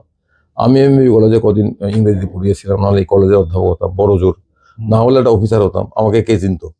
আর আমি যদি কলেজে পড়াতাম শুধু ছাত্রদের সাথে ইন্টারেক্ট করতাম। যদি আমি কোনো প্রশাসনিক আধিকারিক হতাম, কিছু লোকজনের সাথে ইন্টারেক্ট করতাম। লয়ার একটা সুবিধা হলো কি, একজন লয়ার সমাজের সর্বস্তরে মানুষের সাথে সংস্পর্শে আছে। দেখুন, আপনি আপনার জীবনে প্রত্যেকটা মানুষের কতগুলো নির্দিষ্ট গণ্ডির মধ্যে চলাফেরা করে। প্রথমত তার ক্লাসের এসে যেতে পারে না। হ্যাঁ, আপনি মধ্যবিত্ত গণ্ডির বাইরে কজনের সাথে বন্ধুত্ব আছে হিসাব করে দেখবেন নেই। এটা সব নিজস্ব গণ্ডির মধ্যে। কিন্তু একজন আইনজীবী হিসাবে সুবিধা আছে সমাজের সর্বস্তরে। একজন খারাপ মানুষ, ভালো মানুষ, তথাকথিত ভালো মানুষ, তথাকথিত খারাপ মানুষ, সমস্ত পেশার মানুষের সাথে যোগাযোগ আছে এবং সমস্ত পেশার অভিজ্ঞতা। এই যে একদম দেখুন না, এটা সাহিত্যের কি লাভ কি হয়, সাহিত্য কি করে মনকে বড় করে। ধরুন, আমি আমাকে দিয়ে বুঝি, ছোট বয়সে আমরাও ঝগড়া করতাম, হিংসা ছিল না যে তা নয়, হিংসা এগুলো ছিল। আমাকে এর থেকে মুক্ত করতে কি সাহায্য করেছে? আমাকে মুক্ত করতে সাহায্য করে সাহিত্য। আপনি যে কোনো সাহিত্য বলুন, এই যে মানুষের মধ্যে যে ভালো মন্দ, মানুষ যে কত রকম হতে পারে, একটা মানুষের হঠাৎ চট করে খারাপ বলে না, ঠিক নয়, কতগুলো কত কিছু থাকে। হ্যাঁ, একটা খারাপ লোক একটা পরিস্থিতি কত মহৎ হয়ে যায়। এই মানুষের কত বৈচিত্র্য, মানব চরিত্র কত বৈচিত্র্য, কত বহুগামী, এর মধ্যে কত কিছু আছে। হ্যাঁ, কয়লার মধ্যে সোনা লুকিয়ে আছে। এটা কিন্তু কোনো সৎ সাহিত্য না পড়লে হয় না। সাহিত্য আপনাকে জীবন সম্পর্কে দৃষ্টিভঙ্গি তৈরি করে, জীবনকে একটা বড় ক্যানভাসে দেখার সুযোগ করে দেয়। এটা সৎ সাহিত্য, এবং সাহিত্য সে কারণে প্রত্যেকের পড়া উচিত। সাহিত্য আমাকে সাহায্য করেছে এই যে মনের অনেক কিছু থেকে মুক্ত হতে। আবার আইন পেশা এবং রাজনীতিও, আইন পেশাও সাহায্য করে আমাকে বিচিত্র ধরনের মানুষের সংস্পর্শে আসতে। আমি এটা দেখেছি, আমি বলি যে অধিকাংশ মানুষ ভালো। আমার আইন পেশা আমি বলি, অনেক ক্ষেত্রে অনেক সময় আমরা বলি যে আপনার স্টেটমেন্ট একটু টুইস্ট করুন। আমি বেশিরভাগ লোককে পেয়েছি বলে, না স্যার আমি এটা টুইস্ট করবো না, এটা উনি তো এটুকুই বলেছেন, আমি টুইস্ট করতে পারবো না। আমি কিন্তু মনে মনে লোকটাকে শ্রদ্ধা করেছি। এটা কিন্তু আইন পেশা না হলে অন্য কোনো পেশা আমি এই সুযোগটা পেতাম না। আইন পেশা কিন্তু একটা বিরাট সুযোগ করে দিয়েছে মানুষ বিচিত্র মানুষের সংস্পর্শে আসা, এবং অভিজ্ঞতাটা অধিকাংশ ক্ষেত্রে সুখকর, অভিজ্ঞতাটা সুখকর। আর রাজনীতি, আমি বামপন্থী রাজনীতি করেছি। রাজনীতি আমাকে একটা বড় সুযোগ দিয়েছে মানুষের কাছে আসা, মানুষকে জানা, মানুষকে বোঝা, মনকে বড় করা। এটা কিন্তু আমি অনেকে বলে রাজনীতি করে সময় নষ্ট করে, আমি বলি রাজনীতি করে সময় নষ্ট হয়নি। আমি যেটা পেয়েছি, রাজনীতি না করলে আমি এটা পেতাম না। আমিও তো ধরুন না 7-8 বছর 10 বছর একটি রাজনীতি করছি। অনেকে বলেন যে রাজনীতি করে সময় অপচয় করছে, আমি কিন্তু বলি না। রাজনীতি করে আমাদের লাভ হয়েছে এই যে মানুষকে দেখা, মানুষের সুযোগ, কাছে আসা, মানুষের ভালোবাসা পাওয়া, এত মানুষের কাছে যাওয়া, এটা কিন্তু রাজনীতি না করলে হয় না। এবং আইন পেশা আমাকে এই সুযোগটা দিয়েছে, এর জন্য আমি খুশি। আমি ভালো লয়ার হতে পারলাম না, সেটা নিয়ে আমার দুঃখ নেই। কিন্তু আমি যে মানুষের কাছ থেকে দেখতে পেয়েছি, অনেকের ভালোবাসা পেয়েছি, অনেক রাস্তা পেয়েছি, এটা কিন্তু জীবনের বড় প্রাপ্তি বলে আমি অন্তত মনে প্রাণে বিশ্বাস করি। মানে যেটা রাজনৈতিক যে চিন্তা ভাবনা, ওটা বামপন্থী মূল্যবোধ এবং মানবাধিকার। আমি তো বামপন্থী, এবং আমি বলবো আমি একজন ইন্ডিভিজুয়াল কমিউনিস্ট। আমি মার্কস এঙ্গেলসের দর্শনে বিশ্বাস করি। আমি মনে করি পুঁজিবাদ পৃথিবীতে একমাত্র বর্বরতা উপহার দিতে পারে। মানুষের যদি মুক্তি হয়, সার্বিক মুক্তি একটা প্রকৃত সমাজতন্ত্রে সম্ভব। সেটাই সেই প্রকৃত সমাজতন্ত্র কি হবে, তার বৈশিষ্ট্য কি হবে, এটা নিয়ে বিতর্ক থাকতে পারে। কিন্তু এই এই যে ধনগর্বী ইতরতা, এ থেকে মুক্তি পেতে গেলে সমাজতন্ত্রকে সাম্যের সমাজে আমাদের একমাত্র অভিষ্ট লক্ষ্য। এটাই আমি বিশ্বাস করি। আমি সমাজ পরিবর্তনে বিশ্বাস করি। জগৎ, সংসার, সমাজ পরিবর্তনশীল এবং পরিবর্তনের গতিমুখ এবং পরিবর্তন অভিমুখ সামনের দিকে গিয়ে যায়। সাময়িক কিছু পশ্চাৎপসরণ হতে পারে, সাময়িক কিছু থমকে যাওয়া যেতে পারে, কিন্তু শেষ বিচারে, ইতিহাসের বিচারে মানুষ কিন্তু এগিয়ে যাচ্ছে। কিন্তু ওভারঅল সারা ভারতবর্ষে কেরালা বাদ দিয়ে যে বামপন্থীদের অনেক ক্ষয়িষ্ণু শক্তি হয়ে গেছে। এটা অনেকগুলো কারণ আছে। আপনি বামপন্থীরা বর্তমানে ক্ষয়িষ্ণু শক্তি, আবার আগামী দিনে বামপন্থীদেরও অনেক বিষয় চিন্তা ভাবনা করতে হবে।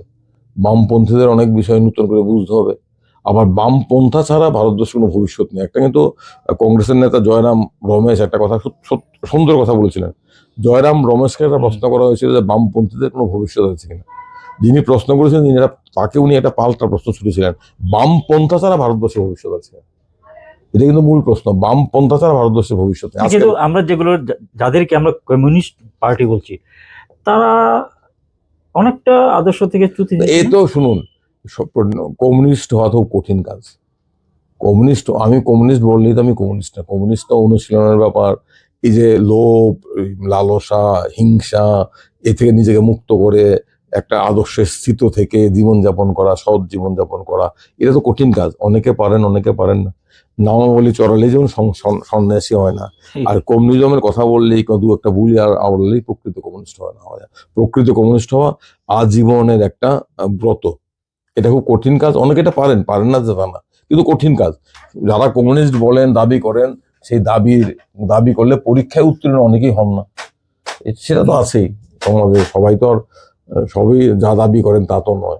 এখন যদি আমরা বিশেষ করে যদি আমি ইতিহাস যদি দেখি যে বামপন্থী আন্দোলনের ইতিহাস, যে পশ্চিমবঙ্গ, ত্রিপুরা, আসামে ছিল, ওখানে তো টোটালি জিরো হয়ে গেছে। পুনরুত্থান কি সম্ভব? নিশ্চয়ই পুনরুত্থান সম্ভব। ধরুন না হলে ভারতবর্ষ কোন জায়গায় যাচ্ছে? ভারতবর্ষ যে জায়গায় যাচ্ছে, এ থেকে মুক্তি পেতে গেলে বামপন্থাই মুক্তি পেতে হবে। ভারতবর্ষতে আজকে বৈষম্য, অসাম্য এরকম প্রকট পৃথিবীর কোথাও নেই। এটা আর এভাবে সমাজটা ভাগ হয়ে গেছে। সমাজের আপনার 1% লোক প্রায় 48% সম্পদ ভোগ করছে। এরকম বৈষম্য তো পৃথিবীর কোথাও নেই। আজকে দেশের মধ্যে কিভাবে ঘৃণা ছড়ানো হচ্ছে, এ থেকে মুক্তি পেতে গেলে তো বামপন্থারই পুনরুজ্জীবন দরকার। এবং বামপন্থার পুনরুজ্জীবন নিশ্চয়ই হবে, এবং এই দায়িত্বটা সবাইকে পালন করতে হবে। বামপন্থীদের অনেক দুর্বলতা আছে, তাদেরও দেশটাকে বুঝতে হবে, প্রকৃত ভারতবর্ষকে চিনতে হবে, বুঝতে হবে। পৃথিবীর যুগে যুগে, পৃথিবীর ইতিহাস ফেসিবাদের বিরুদ্ধে কারা সংগ্রাম করেছে? ফেসিবাদের বিরুদ্ধে সংগ্রামের সবচাইতে নির্ভরশীল শক্তি হচ্ছে লেফটিস্টরা, কমিউনিস্টরা। আজকে ভারতবর্ষ তো একটা ফেসিবাদের শাসনের মধ্য দিয়ে আছে। এ থেকে যদি দেশকে মুক্ত করতে হয়, বামপন্থীদের উপর তো আমাদের ভরসা রাখতেই হবে। পাশাপাশি বামপন্থীদেরও পরিস্থিতি উপযোগী দায়িত্ব পালন করার জন্য তাদেরকে সেভাবে উপযোগী করতে হবে, নিজেকে তৈরি করতে হবে। সেটাও আছে দুটো। এটা একটা রেসিপ্রোকাল, এটা একমুখী প্রক্রিয়া না, দ্বিমুখী প্রক্রিয়া আমি বলবো। কিন্তু এখন তো খুব টাফ টাইম, খুবই টাফ টাইম। যেটা কেন বলছি, না আমি তো অস্বীকার করছি না, সময়টা একরকম যে থাকে না। ধরুন আমি একটা কথা বলি আপনাকে, আপনার বয়স অনেক কম। আমরা যখন 75-এ জরুরি অবস্থা কিংবা 77-এ জরুরি অবস্থা, তখন তো আমরা 11-10-এ পড়ি। হ্যাঁ, তখন কিন্তু আমরা কোনোদিন ভাবিনি যে জরুরি অবস্থা মুক্তি এত সহজ হবে। তখন কিন্তু ভারতবর্ষে সবাই ভেবেছিল this period will last for many years. অনেকেই ভেবেছিল, আমরাও ভেবেছিলাম। আমি বলতাম আপনার বয়স তখন 14-15। হ্যাঁ, কিন্তু আমরা তখন we have been politically conscious. আমরা ভাবতাম জরুরি অবস্থা বোধ লাস্ট ফর ডিকেড, অনেকেই ভেবেছিল। কিন্তু সেই জরুরি অবস্থা 77-এ যে এইভাবে নাটকের পরিবর্তন হবে, কেউ ভাবতে পেরেছিল? ইন্দিরা গান্ধী কি ভাবতে পেরেছিলেন 77-এ she will face such a massive defeat? ভাবতে পেরেছিলেন? পারেননি।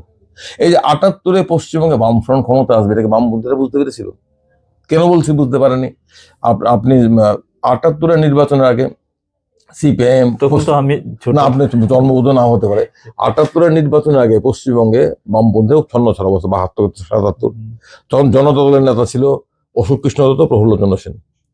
কেন্দ্রে সিপিআইএম জনতা দলের কোয়ালিশন গভর্নমেন্ট, সিপিআইএম এর সমর্থনে জনতা দল আছে। পশ্চিমবঙ্গে সিপিআইএম কিংবা লেফট ফ্রন্টের তরফ থেকে জনতা দলকে বলা হলো, জনতা পার্টিকে বলা হলো কোয়ালিশন করা, সিট অ্যাডজাস্ট। কিন্তু 48 জনতা দলকে 52% আসন দিয়ে ছেড়ে দিল বললো 50, ওই রেশিও হবে 50-48, অর্থাৎ লেফটরা পাবে নেবে 48% আসন, জনতা পার্টি পাবে 52% আসন। সেটাতে প্রফুল্ল সেন ও অশোক কিশোর দত্তের এক ঘুমিয়েতে জনতা পার্টি রাজি হলো না, সমঝোতা ভেঙে গেল। ভেঙে যাওয়ার পর বামপন্থী একক লড়াই করলো, মেসিভ ভাবে জিতে গেল। কেউ তো ভাবতেই পারেনি সারা দেশে বামপন্থী, পশ্চিমে বামপন্থী সংগঠন নেই, 72-এ অনেক কর্মী, 1000 কর্মী সন্ত্রাস ছাড়া, সন্ত্রাসে ঘর বাড়ি ছাড়া, এরকম একটা পরিবেশে বামপন্থীরা নির্বাচন করে 78 এইভাবে ব্যাপক ক্ষমতা আসবে, এটা বামপন্থী নেতাদেরও ধারণার বাইরে ছিল। আর যদি প্রফুল্ল সেন এবং অশোক কৃষ্ণ রাজি হয়ে 52% সিটের প্রস্তাবে রাজি, তাহলে তারাই মেজরিটি এসে সরকার করতো। তো কখন পরিস্থিতি কোন জায়গায় যাবে এটা আপনি বলতে পারেন না। আজকে মনে হচ্ছে সামনের পাথরটা একদম অনর, কিন্তু কালকে দেখবে সেই পাথরটা পায়ের নিচ থেকে মাটি সরে যাচ্ছে, পাথরটা আস্তে আস্তে গড়িয়ে পড়ে যাচ্ছে। একটা বিষয় বলবো যে আপনার অভিজ্ঞতায় এই আমাদের রাজ্যে হেফাজতের মানে যে নির্যাতন, এটা প্রকৃতির সংখ্যাটা কিরকম হতে পারে, বা প্রকৃত সংখ্যা পাওয়া মুশকিল। হেফাজতের মৃত্যু অনেকগুলো হয়েছে, এটা এই আমলে হয়েছে, শুধু এটুকু বললে ভুল বলা হবে। 18 আগেও হেফাজতের মৃত্যুর ঘটনা ঘটেছে। আমি যখন কৃষ্ণ শর্মার ঘটনা বললাম, আরো যে একটি কমলপুরে হয়েছে, এটা হয়েছে, এখনো হচ্ছে। এবং সবচেয়ে একটা বিষয় হলো, যে কোনো হেফাজতে হত্যা কিংবা হাজত হত্যার ঘটনাকে আত্মহত্যা অথবা হার্ট অ্যাটাক বলে চালিয়ে দেওয়ার চেষ্টা হয়। এটা পুলিশের একটা গল্প আছে, দেখবেন। যে কোনো হেফাজতে মৃত্যু ঘটুক, হাজত হত্যা ঘটুক, আপনি বলবে এক হলে সুইসাইড, আর না হলে হার্ট অ্যাটাক। আচ্ছা, এই কাশির ডেথ গুলো কেন হয়? আমি কয়েকদিন আগে দেখলাম যে টর্চার করে। কি কারণে করবো, তার কি এতে তারা মনে করে এটা তো আইনে কোনো প্রভিশন আছে? আইনে টর্চার নিষিদ্ধ কোন রকম। এরপর তারা কিভাবে পায়, এবং সেরকম কোনো হয় না, তাদের বিরুদ্ধে কোনো শাস্তিমূলক ব্যবস্থা? প্রমাণিত শাস্তি, প্রমাণ করা কঠিন, যেখানে প্রমাণিত শাস্তি হয়। তবে টর্চারের কারণে মানা যায়। হ্যাঁ, হাজত, হিংসা, নিয়ম আছে তো, প্রত্যেকটা থানাতে সিসিটিভি থাকতে হবে 24/7। অনেক থানায় আছে, অনেক থানায় আবার যখন যে সিসিটিভি আছে, তারা আবার সিসিটিভি কে ফাঁকি দেওয়ার অন্য রাস্তা বের করেছে, আসামিকে বের করে বাইরে টর্চার করে ভিতরে ঢুকিয়ে দেয়। আচ্ছা, এটাও আছে, এটা আছে, টর্চার হয়, এখানেও হয়। তবে এখনো ত্রিপুরাতে অন্যান্য রাজ্যের তুলনায় মাত্রাটা অনেক কম। এখনো আমি যেটা বলবো, অন্যান্য রাজ্যে ত্রিপুরাতে হাজত, হিংসার মাত্রাটা অনেকটাই কম। এটা বেসিক্যালি যাদেরকে ধরা হয়, টর্চারটা কি কারণে করে? মনে করো কেউ পুলিশ কাস্টডিতে গেল, টর্চারটা করে কি? টর্চারটা করা হয় কথা আদায় করার জন্য। কিন্তু আমাদের সংবিধান, আমাদের আইন বলে কোনো ধরনের 3rd ডিগ্রি মেথড প্রয়োগ করা দণ্ডনীয় অপরাধ। কারণ প্রত্যেকটা মানুষের, সে অভিযুক্তই হোক না কেন, তার মর্যাদা আছে। এবং আমাদের আইনে মূল কথা হলো, যে কোনো সভ্য দেশের আইনে অভিযুক্ত মানেই অপরাধী নয়। যতক্ষণ অবধি অভিযুক্ত ব্যক্তির বিরুদ্ধে ন্যায় বিচার প্রক্রিয়ায় আদালতে দোষ প্রমাণিত হচ্ছে, ততক্ষণ সে নির্দোষ। এটা হচ্ছে আইনের মূল কথা, কিন্তু এটাকে মানা হয় না। আজকে দেখুন না, আপনি টর্চারের কথা বললেন, আমাদের রাজ্যে, অন্যান্য রাজ্যে কি হচ্ছে? Bulldozer justice. আপনার বিরুদ্ধে অভিযোগ উঠলো, অভিযোগ প্রমাণের দায়িত্ব নেই, পরের দিনই আপনার বাড়ি ঘর বুলডোজার দিয়ে ভেঙে দেওয়া হচ্ছে। এটা কোন ধরনের জাস্টিস? এটা কোনো সভ্য দেশে হতে পারে? সাংঘাতিক ব্যাপার হচ্ছে, সারা দেশে হচ্ছে। সুপ্রিম কোর্ট প্রচন্ড ভাবে এটাকে ভৎসনা করেছে, ইউ ক্যানট ডু ইট। এবং এটা কোনো একটা ধরুন, একটা পরিবারের একটা লোক অভিযুক্ত, তাকে তো অভিযোগ প্রমাণ করতে হবে। এই অভিযোগ প্রমাণিত হলো না, পরের দিন সকালে তার বাড়িতে বুলডোজার গেল, বাড়ির লোকগুলোকে দুষ করলো, বাড়ি শুদ্ধ ভেঙে দেওয়া হলো। এটা করছে। আর যে কেউ মুসলিম হয়, সেখানে প্রশ্নই নেই, সে দাদা আরো তার বাড়ি কালকে ভেঙে দেবে, দিচ্ছে সারা দেশে। মব সেন্টিমেন্ট হয়ে জায়গা, রাষ্ট্র এখানে গুন্ডামি করছে। আজকে আমাদের এখানে আমরা এগুলো এটাই ফেসিদম। আইনের শাসন নেই, বিচার প্রক্রিয়া নেই, আদালতে দোষ সাব্যস্ত করার দায়ী নেই। তা কাউকে ব্যাড নেম দিয়ে দাও, কাউকে বলো সে অপরাধী, তার বাড়িতে তখনই বুলডোজার যাবে, বাড়ি ঘর ঘুরিয়ে দেবে। তাকে ঠান্ডা মাথায় এনকাউন্টারে খুন করে বলে দাও যে সে পুলিশ কাস্টডিতে পালানোর চেষ্টা করছিল, আমরা আত্মরক্ষায় গুলি করেছি, সে মারা গেছে। এই তো হচ্ছে সারা দেশে। এই গল্প এগুলো চলছে। আমাদের রাজ্যের ক্ষেত্রে তারপরেও বলবো, অন্যান্য রাজ্যের চাইতে পরিস্থিতি তুলনামূলক ততটা খারাপ না। আমরা তো আগরতলা বসে আছি, আমি সারা রাজ্যের কথাই বলছি। এখানে কাস্টোরিয়াল ভায়োলেন্স আছে, এখানেও কাস্টোরিয়াল ভায়োলেন্স আছে, কিন্তু in comparison in other state, Tripura is better placed. অন্যদের তুলনায় অন্যরা এত খারাপ, তাদের তুলনায় ত্রিপুরার পরিস্থিতি অনেকটা ভালো, সেটাই বলছি। আমি সার্টিফিকেট দিচ্ছি না। উত্তরপ্রদেশ, বিহার, রাজস্থান, আসাম কিংবা অন্যান্য রাজ্যের তুলনায় ত্রিপুরার পরিস্থিতি অনেকটা তুলনামূলক ভালো তুলনামূলক, আছে। এটা স্বীকার করতে আপত্তি নেই। তো অনেক ক্ষেত্রে আমি যদি একটা রিসেন্ট কিছু যদি কেস ধরি আর কি, সৈকত তলাপাত্র অনেক দিন ধরেই আপনার জেলে। তো এটা বিষয়টা আমার কাছে কিরকম কিরকম লাগছে। তলাপত্র তো মামলা আমিই করছি, একটা মামলা টিকবে না। কিন্তু এটা এতদিন ধরে জেলে থেকে অনেকগুলো মামলা, এই তো রাষ্ট্রীয় নিপীড়ন, রাষ্ট্রীয় জুলুম চলছে। যেহেতু আমি আইনজীবী, আমি এর বেশি কিছু বলবো না, তো আমি আমি এটুকু নিশ্চিত করে বলতে পারি, সৈকত তলাপত্র বিরুদ্ধে কোনো মামলাই দাঁড়াবে না।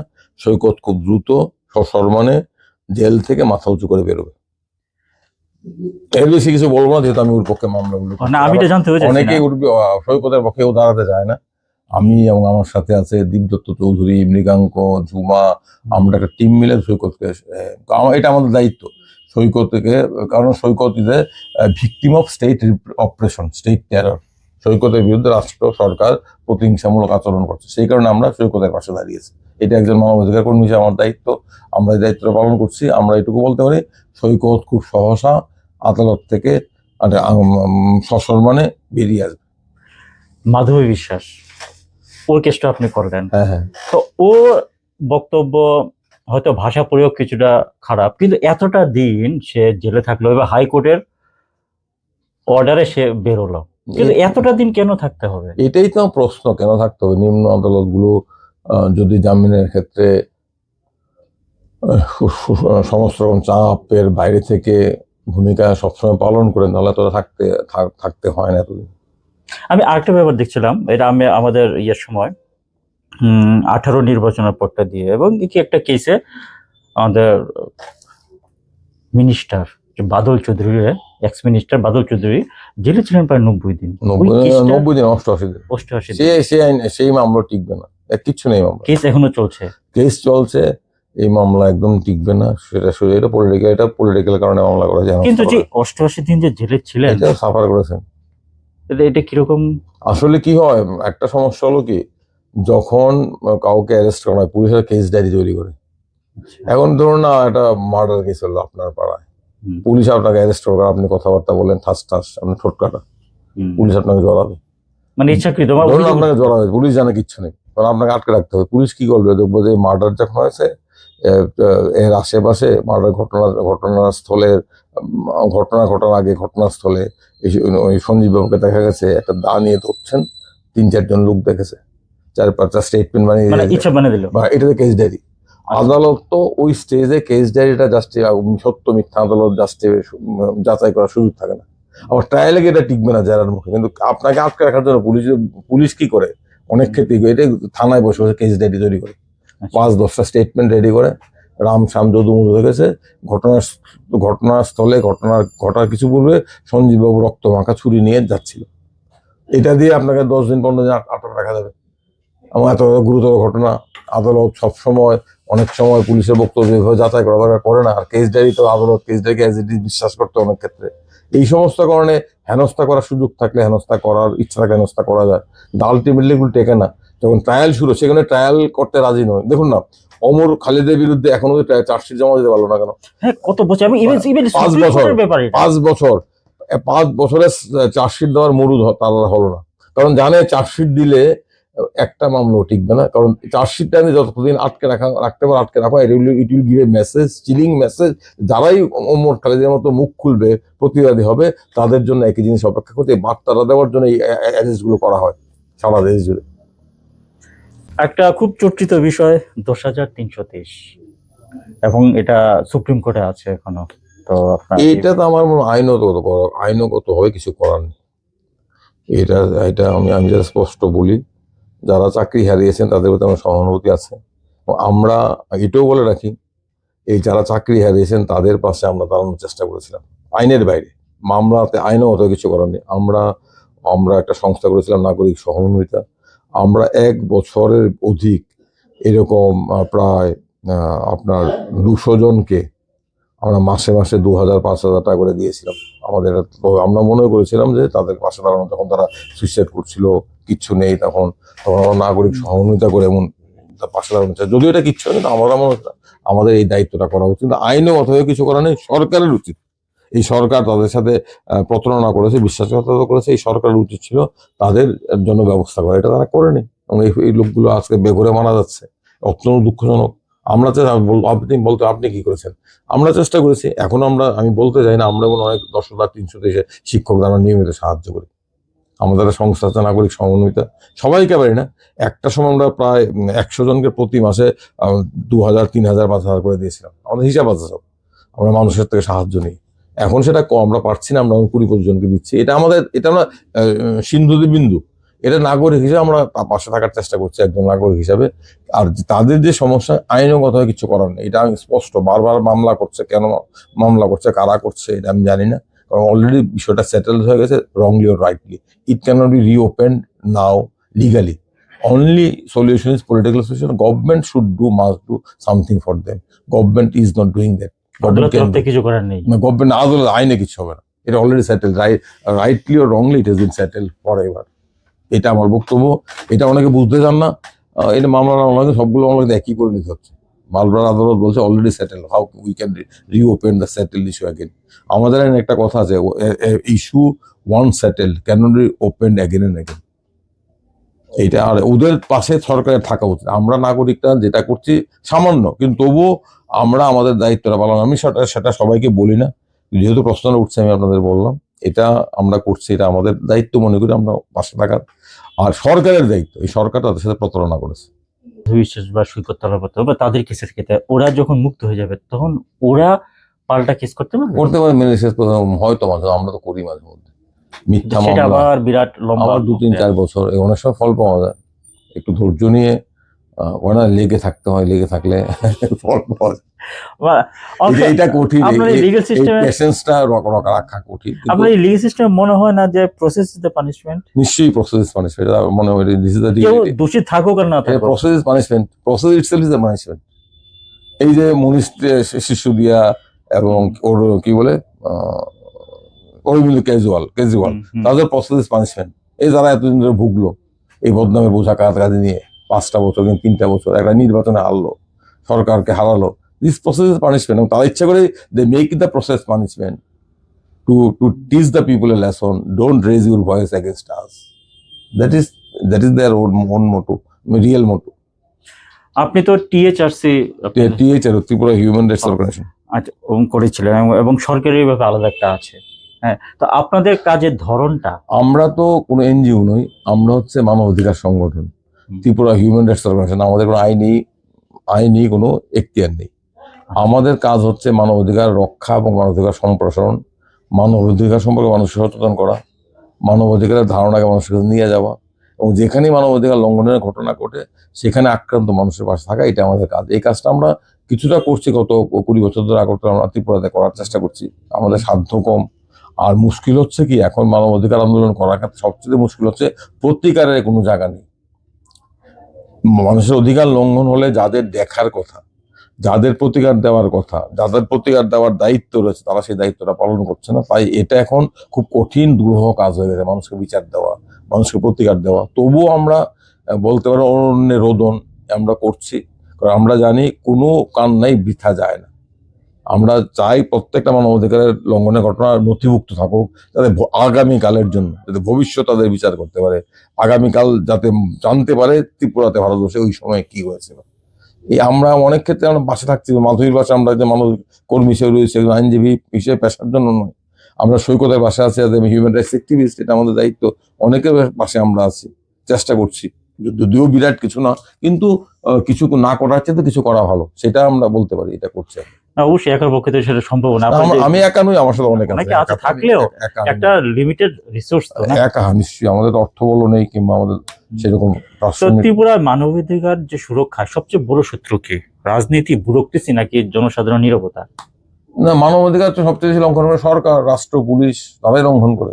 যদি মানবাধিকার শত্রু বলুন, যাদের মানবাধিকার রক্ষা করার কথা তারাই মানবাধিকারের বড় শত্রু। সরকারের দায়িত্ব মানবাধিকার রক্ষা করা, পুলিশের দায়িত্ব মানবাধিকার রক্ষা করা, আইনের শাসন রক্ষা করা, আইনের প্রতিপালন করা, দুষ্টের দমন আইনি পথে, শিষ্টের পালন আইনি পথে, কোনোটাই হয় না। তো মানবাধিকার শত্রু তারাই, সরকার, পুলিশ, প্রশাসন, রাষ্ট্র ব্যবস্থা, তারাই প্রতি মুহূর্তে সাধারণ মানুষের অধিকার লঙ্ঘন করে। একটা কথা বললাম, শস্যের মধ্যে ভূত। যদিও আমি ভূতে বিশ্বাস করি না, আপনিও করেন না, এটা চলতি কথা, শস্যের মধ্যে ভূত। ভূত আছে। আচ্ছা, আপনি তো বহুবার পিএল করেছেন। করি তো, আমরা করি। তো বিশেষ কোনো অভিজ্ঞতা কি বলে, কোন পিএলটা আপনার? যেমন ধরুন এই যে আপনার বিটি কলেজটা যে এখানে একটা বড় দিঘিয়া ছিল না, এখনো আছে না? এটা তো জলাশয় সংস্কার করে বিরাট একটা পার্ক, এটা আমরাই করেছিলাম। আচ্ছা, এটা তো পিএল আমিই করেছিলাম। তৎকালীন সবাই প্রদীপ দত্ত চৌধুরী ছিল, তাদের বলেছিল, তারা আমরা পিএল করার জন্য তারা এসেছিল। পিএল করে এটা তো জবরদখল ছিল। পিএল করার ফলে দখল মুক্ত হয়েছে, এটাকে জলাশয় পুনরুদ্ধার হয়েছে। কি নাম জানি, নামটা হলো কুমারটিলা লেক, জলাশয়। এটা তো আমরাই করেছি। ধরুন না, এটা এই যে এত খুব সদৃশ্য পার্ক, হ্যাঁ, জলাশয়, হাঁটার জায়গা হয়েছে, এটা তো আমাদের পিএল এর ফোন। সমরজিৎ ছিল, সমরজিৎও পিটিশনার ছিল, কারণ তখন তারা কোনো পিএল করার জন্য পিটিশনার পাচ্ছিল না। তখন আমাদের যে আইনজীবী সমরজিৎ, আমাদের সহকর্মী সমরজিৎ পিটিশনার হয়েছিল, আমি ছিলাম সমরজিৎ আইনজীবী। আমরা এই পিএল করে এই পার্কটাকে জবরদখল মুক্ত করেছি, একটা পার্ক হয়েছে। এটা একটা বললাম। পক্সো অ্যাক্ট ভীষণ মিসইউজ হচ্ছে। ভীষণ হচ্ছে কিনা জানি না, মিসইউজ হতেও পারে। ভীষণ হচ্ছে আমি এটা বলবো না, সেরকম কোনো সংখ্যা তত্ত্ব নেই। মিসইউজ তো হতেই পারে, কিন্তু মিসইউজ হলে সতর্ক থাকতে হবে। যারা এখন মিথ্যা মামলা করবে, তাদের বিরুদ্ধে মিথ্যা অভিযোগ করবে, তাদের বিরুদ্ধে ব্যবস্থা নেওয়ার রাস্তা আছে। ভীষণ হচ্ছে কিনা আমি জানি না, আমি ভীষণ এতে আমার আপত্তি আছে। মিসইউজ হতে পারে, কিন্তু মিসইউজটাকে বড় করে দেখছি না। আমি বলছি আইনের প্রয়োজন আছে, আর যেখানে মিসইউজ যদি হয়, এইটাকে মিসইউজকে বন্ধ করার জন্য ব্যবস্থা নিতে হবে। টেট শিক্ষকরা এখন সম্ভবত সুপ্রিম কোর্টে গেছে, এটার কি ভবিষ্যৎ মনে হয়? এটা তো সরকার কেন যাচ্ছে, এখানে আমরা তাদের পক্ষে রায় পেয়েছি। আমি একা না, আরো দু একজন ছিল। আমি কিছু মামলা করেছিলাম, অন্য লয়েরা করেছিল। আমরা তো মামলা গভর্নমেন্ট কেন যাচ্ছে? গভর্নমেন্ট তো হয়তো তাদের হেনস্থা করছে। গভর্নমেন্টই ত্রিপুরা উচ্চ রায় কার্যকরী করার দায়িত্ব গভর্নমেন্টের, সরকারের। সেটা তো সরকার করছে না, সরকার তাদেরকে হেনস্থা করছে, আমি বলবো। ত্রিপুরাতে যে ত্রিপুরা মত, এটা বিশেষ পলিটিক্যাল ব্যাপারে, ত্রিপুরা মথা যখন বলে যে এটা দিস ইজ আওয়ার ল্যান্ড, এই বিষয়ে আপনার কি বক্তব্য? আমি তো বলবো এই সবার ল্যান্ড, শুধু ত্রিপুরা মথার ল্যান্ড। ত্রিপুরা মথার ল্যান্ড অবশ্যই। আমি বলি this is also my land. এখানে তো Tripura is for Bengalis, for tribal. Tripura is for every people, everyone who lives in Tripura. এটা সবার না। এইটা বলে আমার ল্যান্ড, এটা তো আমি বলবো সেক্টরিয়ান দাবি। ত্রিপুরার আদিবাসীরা ত্রিপুরার আদি বাসিন্দা এক অর্থে, আবার এক অর্থে আদি বাসিন্দা। আমি কেন বলছি ত্রিপুরাতে ট্রাইবালরা কবে এলো? ইতিহাস কি বলে? আমি যদি প্রমাণিত ইতিহাস দেখি, মোটামুটি 1200-1300 থেকে 1400 বছর, 1500 বছর আগে। এর আগে ত্রিপুরাতে কারা ছিল? সেই অর্থে ট্রাইবালরা তো ত্রিপুরাতে আউটসাইডার। উপজাতিরাও তো ত্রিপুরাতে কবে? সেই চীন থেকে, আরাকান হয়ে, মায়ানমার হয়ে, কাছাড় হয়ে ভারতবর্ষ ত্রিপুরাতে ঢুকলো কবে? বেশি দিন না, 1400 বছর, 1500, 1600 বছর, বড় জোর। এর আগে ত্রিপুরাতে ভার্জিন ল্যান্ড কেউ ছিল না, কেউ ছিল? তো ত্রিপুরা ট্রাইবাল পরে এসছে। তো আমি যদি বৃহত্তর পরিপ্রেক্ষিতে বিচার করি, কে আউটসাইডার বলাটা খুব কঠিন। আর বাঙালিরা শুধু আউটসাইডার কেন হবে? বাঙালিরা তো, শুনুন না, বাঙালিরা তো চাকলা জমিদারি। আবার ত্রিপুরার মহারাজা, আবার ত্রিপুরার ট্রাইবাল রাজারাই তো বাঙালি প্রজাদের এখানে ডেকে এনেছে। কারণ ত্রিপুরার রাজারা বুঝতে পেরেছিল, ত্রিপুরাতে যদি পার্মানেন্ট সোর্স অফ রেভিনিউ তৈরি করতে হয়, তাহলে পার্মানেন্ট সেটেলমেন্ট, স্থায়ী চাষাবাদ করা দরকার। এবং আদিবাসীরা বিভিন্ন কারণে স্থায়ী চাষাবাদে অভ্যস্ত না। ত্রিপুরার যে প্লেন ল্যান্ড আছে, সেই প্লেন ল্যান্ডে যদি আমি চাষাবাদ করি, তাহলে it will create a permanent source of revenue, land revenue. সেই কারণে ত্রিপুরার রাজারা প্রচন্ড ইনসেন্টিভ দিয়ে, প্রচন্ড ছাড় দিয়ে এই তৎকালীন পূর্ববঙ্গ থেকে চাষিদের নিয়ে এসেছে। এই রেকর্ডের হিস্ট্রি। তো তার আগে ত্রিপুরার বাসিন্দা নয়। আবার এই কথাটা বলার অর্থ এই নয় যে ত্রিপুরার উপজাতিরা জমি হারিয়েছেন ব্যাপকভাবে, এটা আমি অস্বীকার করবো না। এই দেশ বিভাগের ফলে বিরাট সংখ্যক উদ্বাস্তু আসার ফলে জমির উপর প্রচন্ড চাপ পড়েছে। একটা জাতিগোষ্ঠী, প্রবল উন্নত জাতিগোষ্ঠী, আরেকটা জনগোষ্ঠী জাতিসত্তা বিকাশের পথে, এই দুটো অসমান জাতিগোষ্ঠীর মধ্যে যখন আদান প্রদান হয়, তখন অসমান জাতিগোষ্ঠী কিংবা যারা বিকাশমান জাতি তারা পিছিয়ে পড়ে। এর মধ্যে এটাও হয়েছে, অনেক উপজাতিদের জমি, ট্রাইবেলদের জমি জলের দরে চলে গেছে বাঙালি মহাজন সুৎকুরদের হাতে। সবটা মিলিয়ে তো বলতে হবে। তো ত্রিপুরা মাথা যখন বলে ত্রিপুরা ইজ আওয়ার ত্রিপুরা, এটা যেমন সত্য, আর আমি যখন বলি ত্রিপুরা ইজ মাই ত্রিপুরা, এটাও সত্য। কেউ যদি বলে হি ইজ এন আউটসাইডার, আমি যদি বলি you are also outsider, you have come 1500 or 1600 years, my forefathers have come 500 years ago. Difference is only, there is a degree of difference. তো এই স্লোগানগুলো কিন্তু আমি মনে করি পলিটিক্সের জন্য এটা নেরো, এটা সংকীর্ণ রাজনীতি, এটা ত্রিপুরার উন্নয়নের প্রকৃত স্বার্থ জড়িত নয়। আমি মনে করি ত্রিপুরার উন্নতির জন্য, ত্রিপুরার শান্তির জন্য, ত্রিপুরার সম্প্রীতির জন্য আদিবাসী বাঙালিদের ঐক্য দরকার, এটাই ত্রিপুরার মূল শক্তি। কিন্তু ইদানিং তো ধর্মীয় এটাকে ভাঙ্গার চেষ্টা হচ্ছে, এটাকে ভাঙ্গার জন্য বিভিন্ন সময় বিভিন্ন রকম চেষ্টা হচ্ছে, এখনো চেষ্টা আছে, কিন্তু তা সত্ত্বেও ত্রিপুরা আদিবাসী বাঙালির মধ্যে ঐক্য, এটা এখনো, এটাই ভবিষ্যৎ। এই সমস্ত সেক্টরিয়ান স্লোগানগুলো ক্ষতি করে ত্রিপুরা, আদিবাসীদের ভালো করে না, বাঙালিদের ভালো করে না। এখন তো ধর্মীয় জিগিরও বেশি চলছে। এটা তো সারা দেশে বিজেপি ধর্মীয় মেরুকরণ করার চেষ্টা করছে, হিন্দু মুসলমান, তারা চাইছেই ধর্মীয় মেরুকরণ করে দেশটাকে আলাদা ভাগ করে দাও, যাতে ধর্মীয় মেরুকরণের ফলে পোলারাইজেশন হয়, যাতে করে অধিকাংশ ভোটার, যারা যেহেতু অধিকাংশ মানুষ হিন্দু, তারা যাতে ভোটের সময় নিজেদের হিন্দু হিসেবে ভাবে, তারা যদি ভোটের সময় নিজেদের হিন্দু হিসেবে ভোট দেয়, নিজেদের অন্যান্য চাকরির সমস্যা, জমির সমস্যা, মূল্যবৃদ্ধির সমস্যা, এগুলো চিন্তা ভাবনা না করে, তাহলে তাদের সুবিধা। এটা খুব পরিকল্পিতভাবে হিন্দু মুসলমান রাজনীতি করা হচ্ছে। কিন্তু আমি মনে করি ত্রিপুরার জন্য যেমন বাঙালি বাঙালি আদিবাসীদের ঐক্য দরকার, ভারতবর্ষের জন্য সমস্ত মানুষের ঐক্য দরকার। এটাই ফ্র্যাটার্নিটির সংবিধান। বিজেপি RSS এই ফ্র্যাটার্নিটিকে অ্যাটাক করছে। তারা দেশের স্বার্থ বিরোধী, তারাই সবচেয়ে বড় বেশি দেশ বিরোধী শক্তি, কারণ তারা আমাদের দেশের মূল ভিত্তি। What is the uniqueness of India? আমাদের ইউনিকনেস হচ্ছে আমাদের মধ্যে বৈচিত্র্যের মধ্যে ঐক্য, মহামানবের মহাসাগর, এখানে সমস্ত স্রোত এসে মিশেছে, সব এক ধেয়ে লীন হয়েছে, এটাই ভারতীয়ত্ব। এই যে আমাদের এটা সমন্বয়ের কথা, আমাদের সংবিধানের কথা বলে ফ্র্যাটার্নিটি, আমাদের ভারতবর্ষ সবার জন্য সমান, আমাদের সংবিধান বলে আইনের চোখে সবার সমান, কে হিন্দু কে মুসলমান এটা বড় প্রশ্ন, বড় ভারতীয় কেনা, প্রত্যেকটা নাগরিকের সমান অধিকার এবং সংখ্যালঘুদের বিশেষ অধিকার আছে, তাদেরকে সুরক্ষার দায়িত্ব সংখ্যাগরিষ্ঠের। এটাই মূল ভারতবর্ষ। এই ভারতবর্ষকে বিজেপি RSS ধ্বংস করতে চাইছে বলেই আমি মনে করি তারা হচ্ছে দেশের সবচেয়ে বড় শক্তি। যদি দেশদ্রোহী থাকে রাজনৈতিক শক্তি, সেটা হচ্ছে বিজেপি RSS বিচারধারা। এই বিচারধারা আমার দেশের জাতীয়তাবাদের বিরুদ্ধে, আমার দেশের মূল ভাবনার বিরুদ্ধে, আমার সংবিধানের মূল্যবোধের বিরুদ্ধে বিচারধারা। আমি আরেকটা বিষয় বলতে চাইছি যে আমাদের এখানের যে ককবরক ভাষাভাষী তারা রোমান স্ক্রিপ্ট চাইছে তাদের।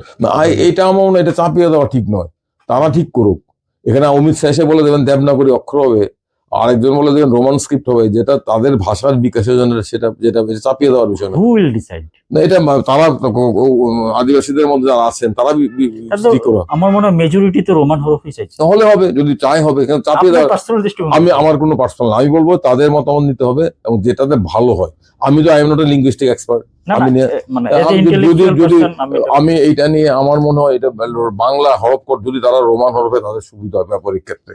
এই তো আমি যদি আমার মতে চাপিয়ে দেওয়া ঠিক নয়। এই যে উনি বলে গেলেন দেবনাগরী হরফে হবে, এটা অত্যন্ত আপত্তিকর বক্তব্য। এটা নিয়ে চাপিয়ে দেওয়ার ঠিক নয়। যেটা বোর্ড বলছে যে রোমান হরফে লিখলে FIR হবে, এটা নাকি বলেছে, এটা তো ভয়ঙ্কর কথা।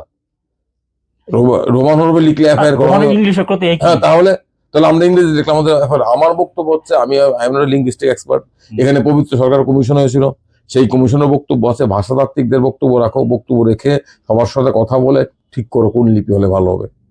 কিন্তু লিপিকে নিয়ে, হরফকে নিয়ে রাজনীতি, পোলারাইজেশন, এটা ঠিক না, চাপিয়েও দাও ঠিক না, এটাই বলি। একটা বিষয় আমি দেখছি আপনি বিভিন্ন বিষয় লেখেন, এটা আপনি নিজেও কুম্ভ মেলাতে গেছেন, একবার না অনেকবারই গেছেন, এবং বিভিন্ন এই যে ধর্মীয় যে অসহিষ্ণুতা আমাদের দেশে যে বাড়ছে, এটাকে পরিকল্পিতভাবে তৈরি করা হচ্ছে। আমাদের দেশের মানুষ কিন্তু অসহিষ্ণু নয়, আমাদের দেশের মানুষ অসহিষ্ণু। আমাদের দেশের মানুষ রাম রহিমকে একসাথেই, যারা প্রকৃত বিশ্বাসী তারা রাম রহিমকে একসাথেই ধারণ করে আছেন। আমি নিজে ধর্ম বিশ্বাস করি, আমি ব্যক্তিগত নাস্তিক, কিন্তু যিনি ধর্ম বিশ্বাস করেন তারও বিশ্বাস আমি শ্রদ্ধা করি, উনি বিশ্বাস করতে পারেন। আমাদের দেশের অধিকাংশ মানুষ ধর্ম বিশ্বাস করেন, কিন্তু এই ধর্ম বিশ্বাসে কিন্তু তাকে অন্যকে ঘৃণা করতে শেখায় না। একজন আজকে কি হচ্ছে, সাধারণ হিন্দুদের ধর্মীয় বিশ্বাস নিয়ে কে পুঁজি করে ব্যবসা, রাজনৈতিক ব্যবসা করার চেষ্টা হচ্ছে। আমাদের দেশে অযোধ্যার একজন পুরোহিত বলেছিল যে রামের জন্য মন্দিরের দরকার, রাম তো আমার হৃদয়ে আছে। হনুমান তো সবচেয়ে বড় রাম ভক্ত। হনুমানকে বলেছিল রাম কোথায়, হনুমান বুক চিরে দেখেছে। এটা কল্প কথা, এটা প্রতীকীর অর্থ কি, অর্থাৎ অন্তর আছে। যারা ভগবানকে মন্দিরে খুঁজেন কিংবা আল্লাহকে মসজিদে খুঁজেন কিংবা চার্চে খুঁজেন, যারা আল্লাহর কোথায় জন্ম, কোথায় আল্লাহর জন্য বাড়ি করার জন্য দাঙ্গা করেন, তারা সবচেয়ে বড় শয়তান। আজকে একদল শয়তান আমাদের দেশে হিন্দু ধর্মে নামাবলী পরে ব্যবসা করতে নামছে, রাজনৈতিক ব্যবসা। এটাই দেশকে বিপন্ন করছে। এবং আমি বলি সাধারণ মানুষ, ধর্মবিরোধী ধার্মিক মানুষ পাশাপাশি থেকে যায়। এটা ভারতবর্ষ হচ্ছে একটা হিন্দু মুসলমান পাশাপাশি, একই বিন্দে দুটো কুসুম। এটা হচ্ছে ভারতবর্ষ। আমাদের সঙ্গীত, আমাদের শিল্পকলা মুসলিমদের বাদ দিয়ে হবে? আমাদের দেশে এইটাই তো, এই যে পাশাপাশি, এখানে ঝগড়া নয়। আমাদের দেশের ইতিহাস নিয়ে যদি আলোচনা করি, এটা আচ্ছা, সমন্বয় হচ্ছে মূল সুর, বিরোধ হচ্ছে বেসুর। আমাদের দেশের ইতিহাস যদি দেখেন আপনি, এখানে সমন্বয় হচ্ছে মূল সুর আর বিরোধ হচ্ছে বেসুর। আমি বেসুরকে বড় করবো না, সুরকে বড় করব। আজকে একদল লোক যারা, তাদের সাথে ধর্মের কোনো সম্পর্ক নেই, যারা ব্যক্তিগত ধার্মিক নন, যাদের মনের মধ্যে রামের প্রতি বিন্দুমাত্র শ্রদ্ধা নেই, যারা হিন্দু ধর্মের কিচ্ছু জানেন না, তারা ধর্মের আলখাল্লা করে ব্যবসা করছেন। এই ব্যবসাটা আমাদের বন্ধ করতে, তবেই দেশটাকে আমরা বাঁচাতে পারবো। এটা আমি বিশ্বাস করি। এজ এ লয়ার, এবং আপনি যেটা সারা জীবন যেটা অনুসরণ করে গেছেন, আপনি নতুন প্রজন্মের লয়ারদের কি অ্যাডভাইস দেবেন? না, আমি তো লাস্ট কোশ্চেন, আমি তো অ্যাডভাইস দেওয়ার জায়গা নেই। আমি বলবো যে আইন ব্যবসা আর আইন পেশা তোমাকে একটা বিরাট সুযোগ করে দিয়েছে। তুমি ইউ ফিক্স ইউর টার্গেট। তুমি কি করবে? তোমার টার্গেট কি লম্বা 10 কি বলে 50 হাত লম্বা গাড়ি তোমার টার্গেট? না, তোমার টার্গেট একটা বিপন্ন মানুষের মুখে হাসি ফোটানো? You fix your target and then you proceed. কারণ আইনজীবীদের কাছে সমাজের অনেক প্রত্যাশা আছে। আইন পেশার মহত্ব হচ্ছে, আইন পেশার অভিনবত্ব হচ্ছে, এই পেশাটা তথাকথিত মানে তুলনামূলক স্বাধীন পেশা। একজন শিক্ষক কিংবা একজন আধিকারিকের পক্ষে সরকারের নীতির বিরুদ্ধে কথা বলার অনেক অসুবিধা আছে, কিন্তু একজন আইনজীবীর পক্ষে ক্ষমতাতন্ত্রের প্রভাবশালী ব্যক্তিদের সরকারের বিরুদ্ধে রুখে দাঁড়ানোর অনেক সুযোগ আছে। এটাই পেশার বৈশিষ্ট্য, এবং আইনজীবীরা স্বাধীনতা আন্দোলনে বিরাট ভূমিকা পালন করেছে। আমি আইনজীবীদের, আমার যারা আইনজীবীতে আসছে, তুমি you to fix your target. What is your target? What is your aim? তুমি যদি মনে করো যে কোনো টাকা কামাই করবে, তোমার ইচ্ছে। আর তুমি যদি মনে করো যে মানুষের পাশে থাকবে, মানুষ তোমাকে মনে রাখবে, সেখানে তুমি নিজেও তোমার একটা স্বাচ্ছন্দ্যময় জীবন তুমি কিন্তু নিশ্চিত করতে পারবে সৎভাবে থেকে। এটা আমার অভিজ্ঞতা। আমি বলতে পারেন যে আমি দেখেছি এটা করা যায়, এবং অনেক আইনজীবী এটা করছেন। যারা করছেন তারাই প্রকৃত দায়িত্ব পালন করছেন আমি মনে করি। এবং আমার তরুণ আইনজীবী বন্ধুদের কাছে এটাই আমার যেটা বক্তব্য। আমি যে অনেক সবকিছু পারি তা নয়, আমার অনেক ঘাটতি আছে। আমি আইনের সর্ববিষয় বিশারদ আমি দাবি করি না, কিন্তু আমি বলবো তোমরা পড়াশোনা করো, নিজেকে তৈরি করো, এবং আইন পেশাকে ব্যবহার করো ক্ষমতাতন্ত্রের বিরুদ্ধে, প্রতিষ্ঠানের বিরুদ্ধে, মানুষের পক্ষে দাঁড়ানোর জন্য, মানুষের পক্ষে থাকার জন্য। নমস্কার, ধন্যবাদ। অনেক কথা হলো।